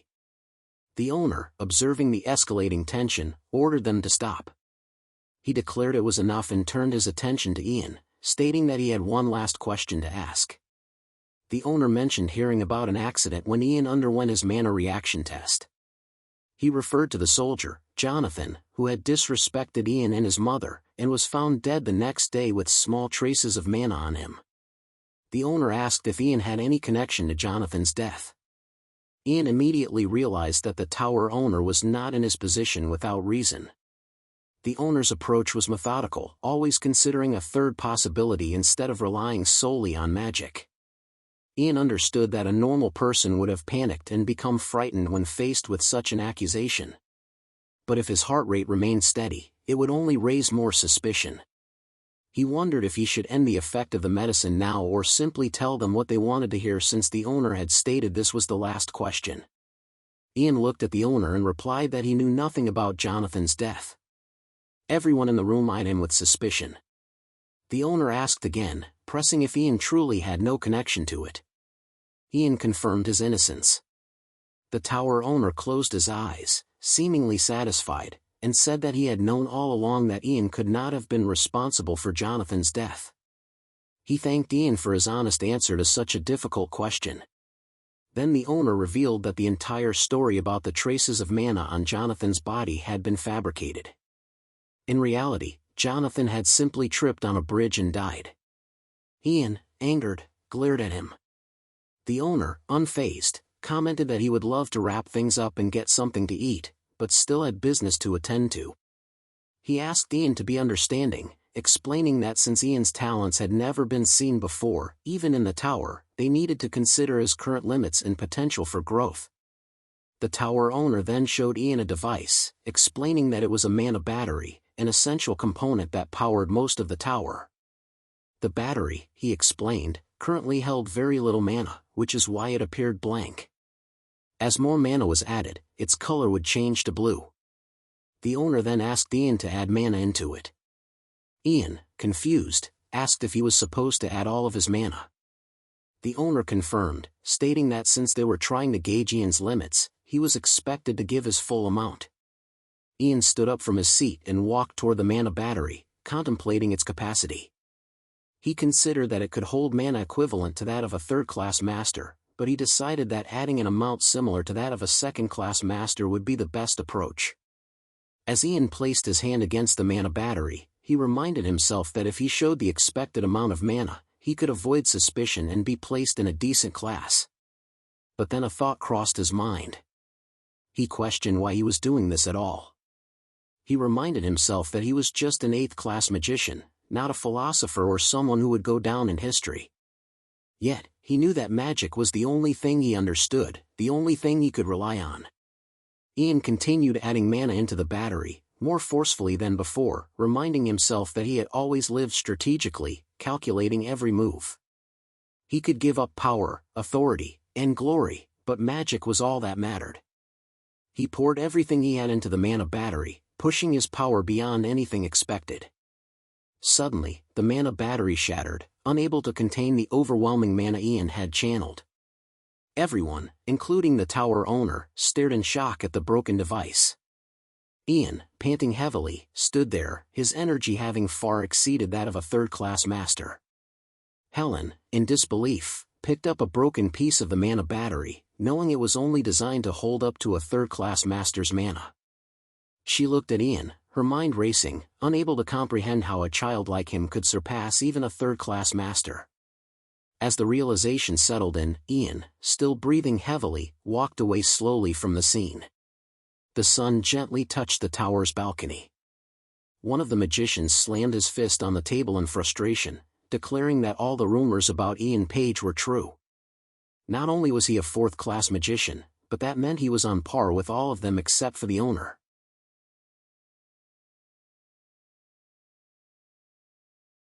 He added that Ian's reaction when asked about Jonathan's death was the unmistakable behavior of someone lying. The magician, voice rising, demanded to know what everyone thought that meant. He argued that before Ian became an even greater threat, they needed to act fast and put a leash on him. He proposed that they cancel Ian's graduation from the academy and his 5 years of service, urging them to tame him immediately. The tower owner crossed his arms, acknowledging that it would be a tough task, but agreeing that Ian's time at the academy would only be a waste. He was too dangerous for the other students. The owner raised the question of how the newcomers and young magicians would feel about having a fourth-class magician as their classmate. He believed that Ian had either killed Jonathan or played a role in preventing his death. While he didn't see that as a major issue, he noted that the real concern was that despite the success of the interrogation magic, they could never be sure whether Ian's lies would fool them. The owner emphasized that their top priority was the tower's reputation. The stronger the magicians they held, the higher the tower's standing would rise. He suggested that rather than eliminating Ian, they should accept him as the 12th high-class magician and officially announce the arrival of a 4th-class magician. However, given Ian's talent and age, it would be best for him to receive specialized education from a high-class magician. Everyone nodded in agreement with the tower owner. Smiling, feeling satisfied with their consensus, he asked who would take charge of Paige's education. One of the magicians raised their hand, offering to take on the responsibility. Outside the Ivory Tower, Ian looked up at it, surprised that he had been recognized as a high-class magician so quickly. A girl with glasses caught his attention. Ian looked up at her and remarked that they had met again. She informed him that she had heard the news about Ian being a 4th-class magician. Ian smiled and confirmed, stating that it was true. The girl praised him, impressed that a high-class magician of his caliber was only 12 years old, and mentioned that all the rumors she had heard about him seemed to be true. Ian gave an awkward smile and asked what kind of rumors were circulating about him. She replied that he had probably heard them, and then informed him that she had been appointed as his supporting magician for the year. Ian smiled and said that he was in her care, then added that she should feel free to speak more casually with him since she was his senior. The girl, maintaining a formal demeanor, agreed that as his senior, she would take responsibility and guide him through the Ivory Tower. Ian thanked her, and she began to lead him inside. The girl showed Ian the Ivory Tower's magic academy and explained that he was supposed to be enrolled today, but instead he would be receiving special training from the high-class magicians. Ian quickly realized that they were just trying to turn him into a loyal dog under the guise of special training. He sighed, already having expected this from Herbert. As they walked, Ian glanced at his old academy friends. He remembered standing there with them, but they had all been assassinated by a Coldwood spy during the First Unification War. He never thought he would see them again. Ian smiled softly at the memory, thinking that while it might be hard to become best friends with them again, he should go and say hello to them soon. The girl led Ian to a door and explained that it was his personal laboratory. She mentioned that she had heard he would be using it, so she had cleaned it with magic. As Ian stepped inside, he realized that it was the same room from his past life. The girl looked at him with a smile and explained that when the tower was first built 300 years ago, there were 24 high-class magicians, but now there were less than half of that. so many rooms were left unused. She told him that the tower owner wanted him to use this room for his personal needs. She then asked him to wait, as she would go and fetch the magician in charge of him. As she left and closed the door, Ian touched the furniture and reflected that it had been a long time since he had entered this room. He realized that he had obtained this room 7 years earlier than in his past life. With his new status as a high-class magician, Ian understood that he needed to build a new force within the Ivory Tower. He had 6 years before Ragnar would begin moving under the tower owner's protection. Ian knew that he would need a powerful force to counter Ragnar, who would be protected by Herbert. Ian understood that power in the tower was based on loyalty to the owner. So, if he rose above the owner in rank, there would come a time when he could seize control of the tower entirely. For now, Ian decided it was best to act like a well-behaved child. He knew he couldn't even surpass 5th class in his current form. Suddenly, Ian sensed someone's presence in the room. He turned to see Helen entering and smirked, realizing they had sent her. She entered with an air of arrogance, greeting him and calling him an arrogant brat. Helen placed her hand on her waist and again called Ian an arrogant brat, reflecting that it had been a while since they met each other. Ian looked up at her and wondered if she was the one who took care of the broken battery. Helen smirked and remarked that arrogance was just an understatement for him. She approached Ian and stated that he had probably heard about the standard manners, the tower's history, magic theory, and all the things he should learn from the academy. Helen informed him that the owner wanted to teach him inside the tower because he did not want other kids to lose their confidence if a monster like Ian joined them. Ian continued to listen to her silently. Helen picked up the books from the shelf and threw them, asking what use all of this would be. She said that boring crap like this was not her forte, and that the old hags could teach it better than her. Helen leaned down closer to Ian and asked if he had defeated Cecilia. She stated that she had high expectations for Cecilia because Cecilia had quite a name in the magic combat field, but she turned out to be a spy. Helen looked at Ian and said that he was able to defeat Cecilia. She told him that since she was his teacher, she wanted to teach him something. Helen explained that there were different types of magicians, a magician trained for combat, a magician trained to support others, and a magician who spends all his life studying spells, while all the others are just leftovers. Helen looked at Ian and asked what he thought she was. Ian replied that he thought she was the first one. She turned around properly with a proud smile and confirmed it, saying that she bet no one could beat her in that field. Helen told Ian that she was different from the other magicians, who only cared about the gracefulness of a high-class magician. She stated that she was going to teach him her way and commanded him to follow her, declaring that he had no right to refuse. Ian followed Helen to the garden. She looked at Ian and asked if he understood what he had to do here. Helen asked Ian to come at her and make her want to teach him. Ian realized that she was no different from his past life. Ian recalled that even back then she annoyed him by challenging him. He decided that this time he would not let Helen start and cut her off. The kids watched them and murmured that it was a bit dangerous for Ian to fight Helen. Helen glanced at the kids with a smirk and said there seemed to be enough spectators.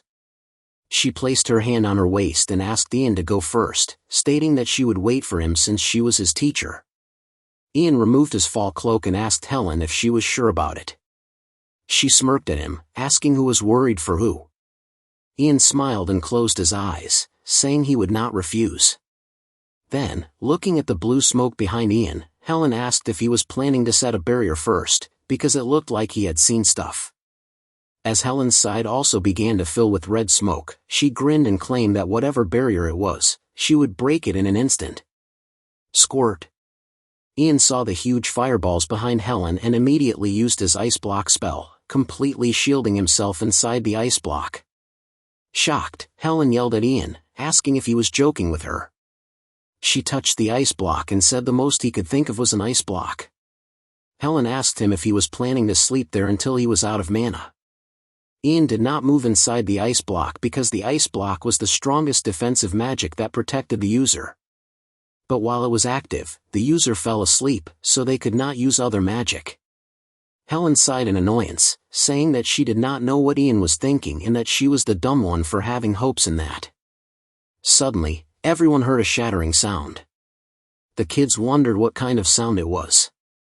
Helen looked at the ice block in disbelief when she witnessed Ian staring at her from inside. She wondered how Ian could still move inside the ice block.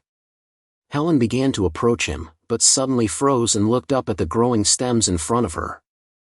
She cursed the situation. As Helen tried to run and dodge the attacks, she quickly realized her efforts were futile. Her strikes weren't landing, and if she didn't think of something fast, Ian would reach her. Panic set in as she wondered how to get him out of the ice block. It was nearly impossible to fight him while he was casting spells from within and moving at the same time. Unbeknownst to her, Ian quietly sneaked up behind and caught her off guard. Helen's struggles proved useless as he quickly tied her down, and she couldn't deny it any longer. He was every bit as skilled as the primal mage they had warned about. Desperate, she demanded to be released, but Ian showed no interest in granting her request. Helen paled as Ian raised his hand, and with a flick of his fingers, the sky above began to rumble ominously. Fear overtook her as she realized what was about to happen, and she begged him to stop. The sky flashed and a bolt of lightning cracked down at Ian's command, leaving everyone around them speechless. Helen, somehow still alive, let out a breath she didn't realize she had been holding. Trembling, she watched as Ian turned away, walking past the crowd without acknowledging their hushed whispers. Days later, the Tower Master learned that Helen hadn't eaten in days. He was appalled, finding it shameful that she had picked a fight with a 12-year-old and lost. Instead of teaching him a lesson, it was Helen who learned one. The Tower Master believed Ian was a wolf, not a dog that could be trained with ease, and it would take time before he could be molded into something useful.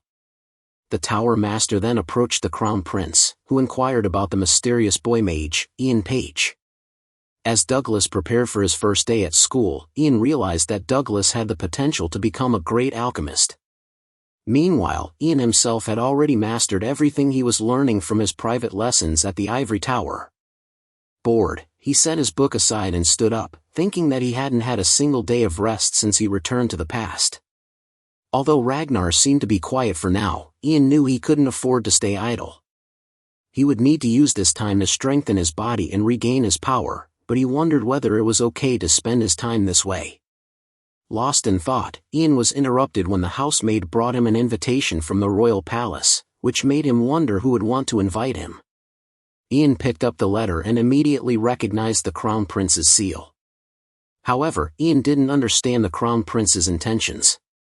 It was an unspoken rule that mages of humble background like Ian were rarely invited to such events. Furthermore, the Crown Prince, who despised parties, had gone out of his way to host one. This passivity was the very reason the Crown Prince missed his chance to engage in politics, which led all the aristocrats to turn their backs on him.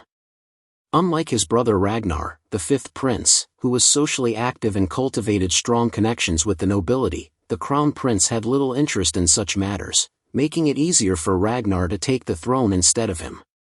Beyond politics, the Crown Prince was also known for his laziness and tendency to ignore his father's advice, even though the Emperor was the only person on his side.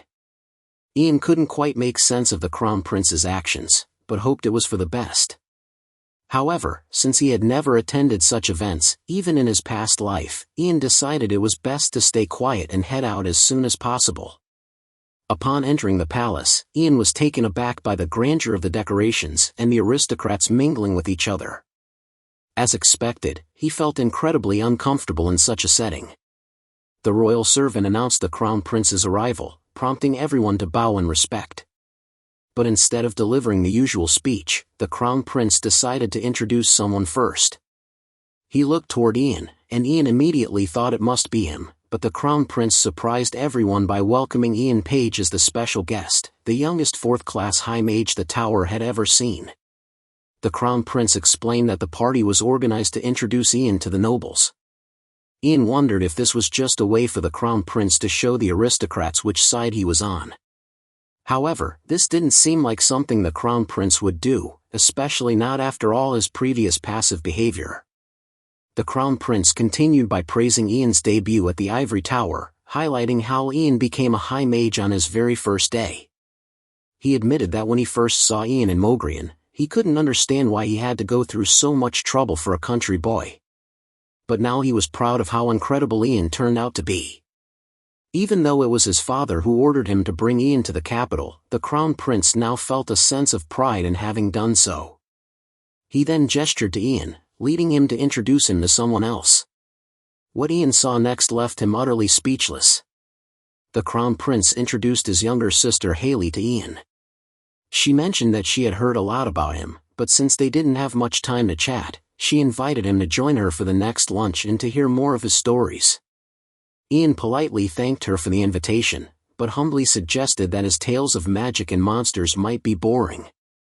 However, Haley expressed great interest in both magic and monsters, assuring Ian that she would send him a letter so they could talk more.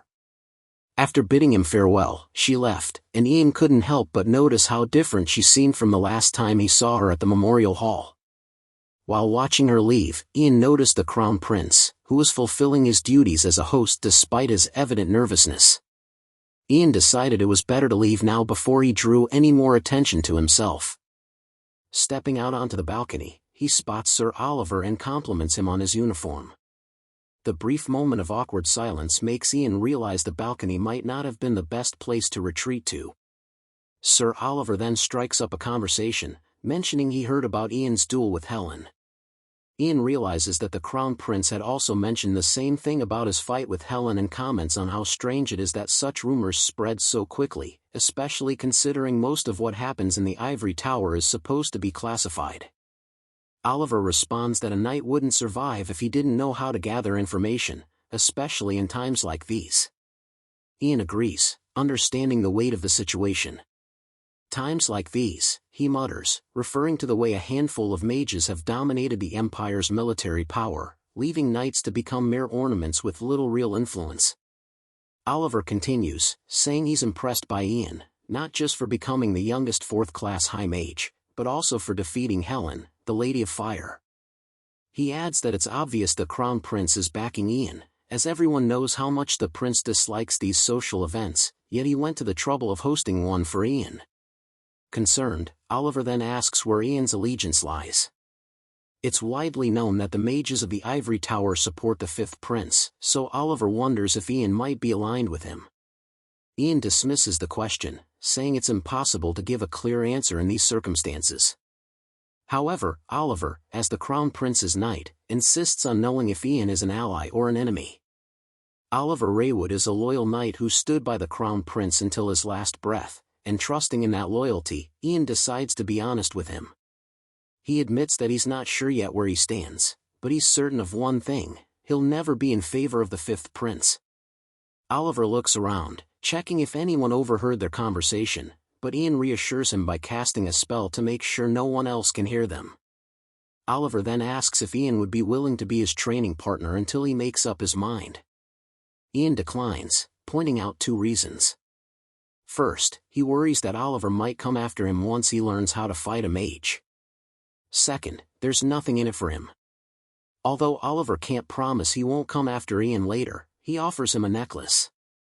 He explains that the Queen gave it to him on the day he was appointed as the Crown Prince's knight. The Queen had told him that it was enchanted with a spell that could clear his mind.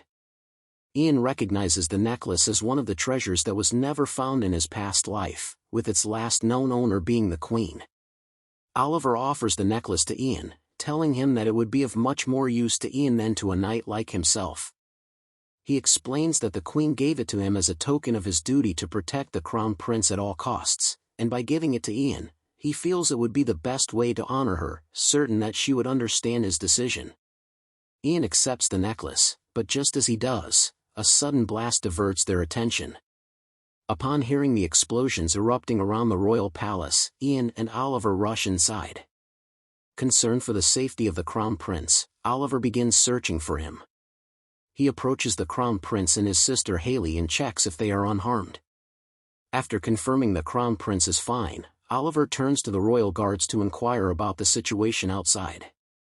The guards inform him that the explosions are originating from inside the palace and the emergency communications network has been activated. All forces are currently investigating the cause. The mention of the emergency communications network catches Ian's attention. The royal palace's emergency network connects all the orders of knights, the Imperial Army's headquarters, and the Ivory Tower. It's the only system capable of gathering all forces when the palace is in danger. If the emergency network has been activated, that means every Imperial soldier and mage will soon converge on the royal palace. Ian wonders if that's what the explosions were meant to accomplish. Struck by a sudden realization, he casts a mana barrier around Haley and the Crown Prince. He then asks Haley if she knows how to inject mana into the barrier, explaining that her help would be useful. Ian moves on to the maids, asking if anyone by the name of Isabel is around. One maid confirms Isabel was assigned to the Queen's castle but wanted to see the party, which confirms Ian's suspicion. It's not Isabel they're after, it's Cecilia. The explosions were just a distraction meant to divert attention while they move in on her, especially now that the Ivory Tower's guard is down. Ian couldn't care less about what happens to Cecilia, but he knows he must prevent anyone from learning what she knows about him. Meanwhile, a hooded man approaches the cell where Cecilia is being held. He's surprised to find her still alive. Cecilia doesn't recognize him, but the man reveals his identity and expresses disappointment in her, saying he thought she'd be better than this. As he removes his hood, Cecilia recognizes him immediately and desperately rushes towards him, begging him to get her out. But Daniel, for that's who it is, has other plans. Cecilia tells him she didn't say anything. It was Paige who knew everything about the Cold Walkers and even the mana engraving she herself didn't know existed. She adds that Ian also knew about the mana engraving, which was a secret even she wasn't aware of. Daniel responds that this is information most Cold Walkers didn't know, and it wasn't until things spiraled out of control that the higher-ups revealed it. He asks if she has anything else to say. Cecilia pleads for her life and insists on her innocence, begging him to let her go. Daniel opens the cell, and as Cecilia steps out, her eyes widen in shock when he suddenly stabs her. She collapses to her knees, blood pouring from her wound. He tells her she was locked up because she didn't know what she was doing and that it caused quite a disturbance. He adds that a third-class mage like her is rare and there were talks of rescuing her. As Cecilia lies on the floor coughing and bleeding out, he bids her farewell. But then another voice from behind interrupts him. Surprised, Daniel quickly turns and throws a dagger at Ian, but Ian easily dodges it with a slight tilt of his head. Daniel doesn't recognize Ian at all. As Ian glances at Cecilia's lifeless body on the floor, he feels no remorse. In his mind, it's one less problem to worry about. Before Daniel can make a move or respond, Ian freezes his leg with ice, rendering him immobile. Ian steps closer and declares that he'd wanted to kill Daniel with his own hands. Daniel tries to negotiate for his life, but Ian interrupts him, saying he's finally able to avenge his friends. Daniel hadn't killed any of Ian's friends, at least not yet, and maybe not even 10 years from now. The ice continues to creep over Daniel's body, encasing him completely. Ian calmly announces that he's already made up his mind to set things right. With a tap of his finger, the ice shatters, and Daniel's cold, lifeless body collapses to the ground. Ian steps up to the dead body and examines the mana engravings on the back of Daniel's neck. They should be enough to get the answers he needs. While Ian stands over Daniel's body, he hears footsteps approaching. The Tower Master finds Ian standing over the bodies, but he has no idea what transpired. As Ian and the Tower Master face each other, the mana engraving on the back of Daniel's neck begins to glow. Meanwhile, His Majesty, the Emperor, is furious with the Tower Master for his ignorance of the threats lurking inside the palace. First, a maid, and now the secretary of the family. The Emperor had granted the Tower Master full investigative rights to get to the heart of the problem, but seeing the Tower Master's incompetence, the Emperor loses faith in the Ivory Tower. He announces that he is revoking all investigative rights granted to the organization. The Emperor demands the Tower Master disclose any findings he has gathered to the royal family, the Order of the Knights, and the Imperial Army, before dismissing him with little more than a curt command to leave. After the Tower Master bows respectfully and exits, a royal servant steps forward to invite Ian to approach and pay his respects to the Emperor. Paige steps before the Emperor, who thanks him for protecting the Empire from external threats. The Emperor remarks that if not for Ian, they might have unwittingly handed critical information to unknown enemies. Without Ian's intervention, the royal family in the Empire would have been the subject of ridicule among the other kingdoms. As a token of gratitude for his contributions to the Empire's safety, the Emperor personally rewards Ian. He offers him the robe once belonging to Mitchell Green River, the Emperor's ancestor and the only mage in the Imperial family. According to his will, the robe was originally meant for royals only, but the Emperor chooses to give it to Ian as a lease, with the agreement that it will expire when Ian either dies or no longer wishes to possess it. Ian recalls the stories of Mitchell Green River, a hero of the Empire who was even appointed as the Tower Master for his exceptional magical abilities. Even in his past life, Ian had never had the chance to see this robe. As it is a robe, Ian does not need to undress to try it on, and the Emperor encourages him to put it on. When Ian wears it, however, the Emperor notices that it is a little too large for him, suggesting that Ian will grow into it over time. But Ian quickly senses that the robe is enchanted with magic. He declares that he can make it fit him perfectly. Using his magic, he adjusts the robe to his size, leaving everyone around him astounded. The Emperor praises how well the robe suits Ian, especially its blue color, and Ian bows respectfully, thanking His Majesty. Later, Ian meets Lady Haley outside, who hesitates before speaking. She mentions that she wishes to discuss what happened the last time they interacted. Ian apologizes, admitting that his actions were out of line due to the extreme circumstances at the time. He reassures her that what she fears will not happen again. As they converse, someone approaches from behind Ian and comments that what Ian did was incredibly honorable and brought peace to the Empire. Ian turns around to see a boy dressed like a prince. Like the Emperor, the boy praises Ian's role in the royal palace.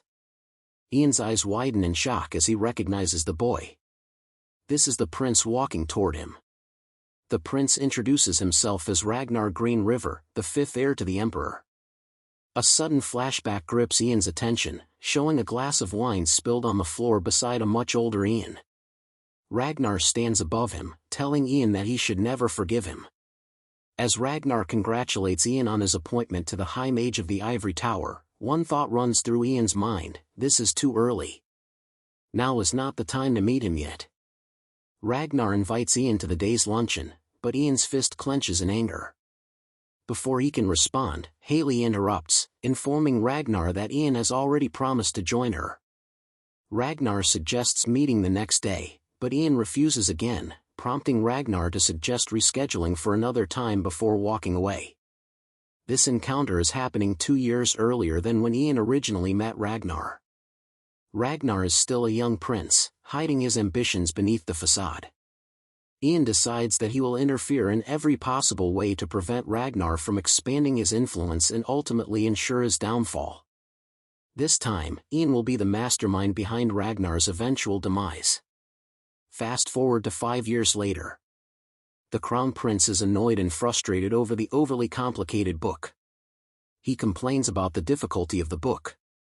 The teacher tells him the book is called The Principle of Sovereignty, written by the first emperor himself. It covers the virtues a future king should have, as well as effective methods for ruling a kingdom. The Crown Prince looks at the pile of books about the kingdom's history, philosophy, economy, politics, and etiquette, and decides he's done for the day. The teacher warns him that his father will scold him if he skips another class, but the prince shows no care. Since it's Sir Oliver's last training session with Ian, the Crown Prince decides to go watch that instead. Meanwhile, at the knight's main training field, Sir Oliver stands holding his sword firmly and thinks to himself, this is his last chance to defeat Ian in training. He clenches his sword tightly in his grip and takes a look around. Ice spears rain from above. As he dodges the ice attack, the ground around him lifts up. Oliver runs through and jumps over the walls of mud. He then takes a look around to see what's next. In that moment, a huge fire blast comes his way. Oliver thinks quickly, raises his sword, and splits the pyroblast with a single swing. On the other side of the fiery blast stands Ian. Oliver is determined to get him this time.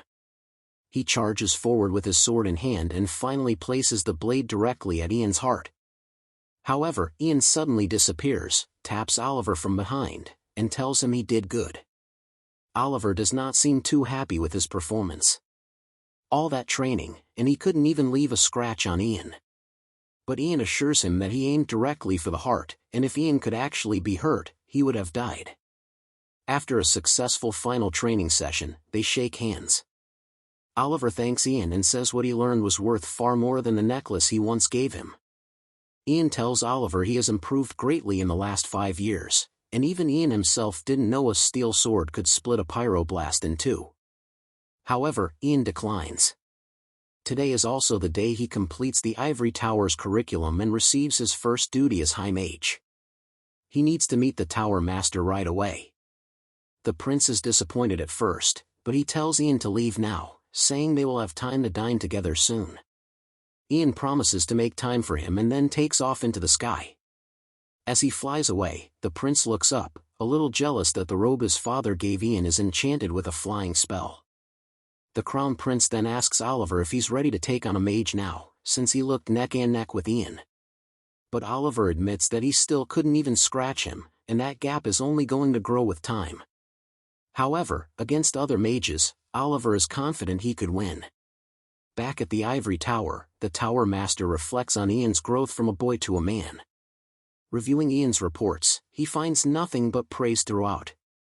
It's no surprise the young mages hold Ian in such high regard. He's the closest thing to a perfect mage the Tower Master has ever seen. He informs Ian that today marks his final day as an apprentice. If Ian had been a student at the academy, he would have been sent off to another land after graduation. But Ian's case is different. All that remains is a conversation with the Tower Master. Ian accepts politely. The Tower Master congratulates him on officially becoming the High Mage of the Empire and hands him a tablet. The tablet allows Ian to summon soldiers or workers from any city within the Empire, something he will certainly need in the future. When Ian asks if there's a specific place he should focus on, the Tower Master lists several locations.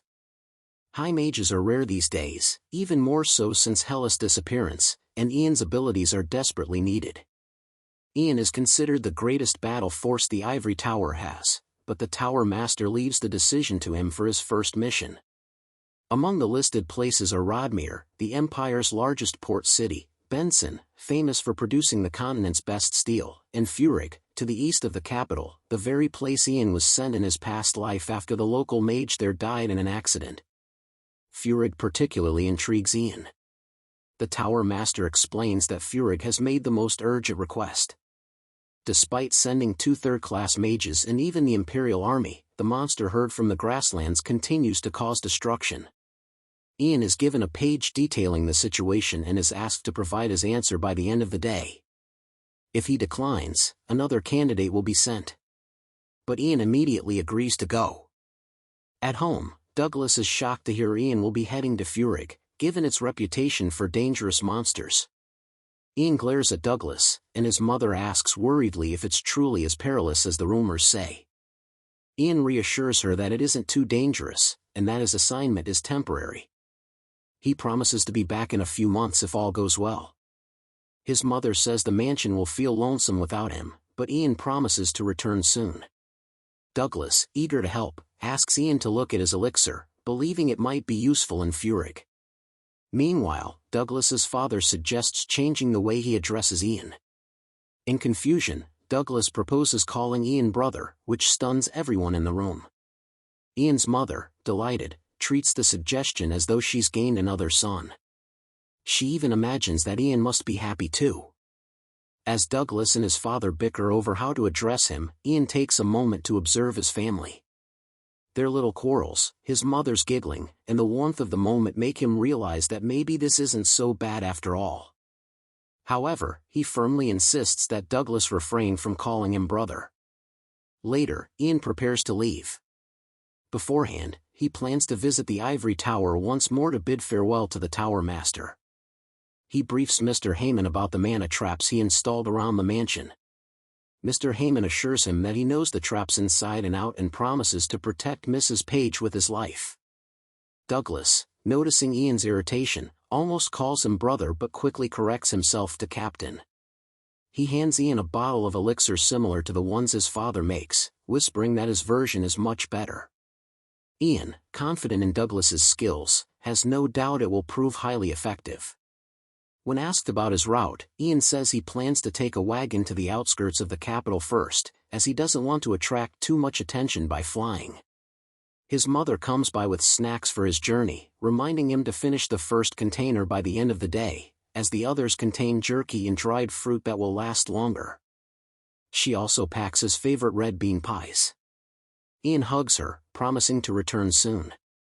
As he leaves, Ian accepts that he must trust in his family's safety.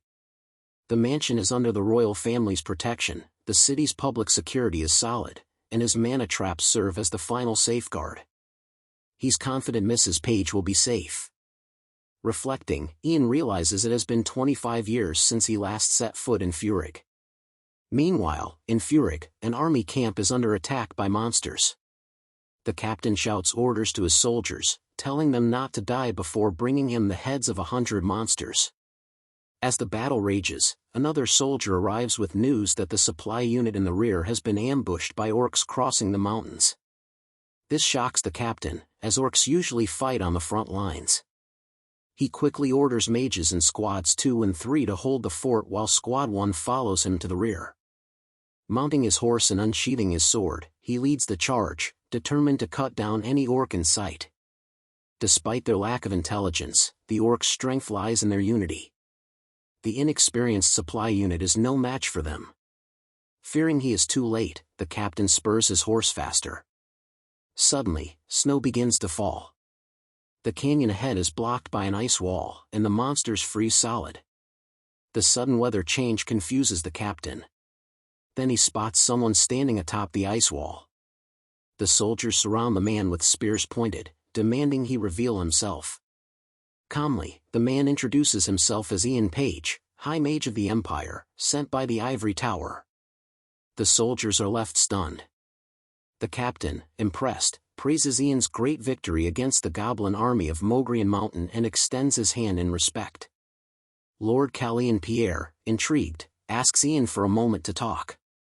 He explains that while the monster attacks were expected, the scale of them is far greater than anticipated. The monsters seem determined to destroy everything, which makes him suspect something is wrong in the Great Plains. He says he made 2 requests to the palace and the Ivory Tower, first, for soldiers and supplies to hold back the monsters, and second, for a capable high mage to put an end to this threat once and for all.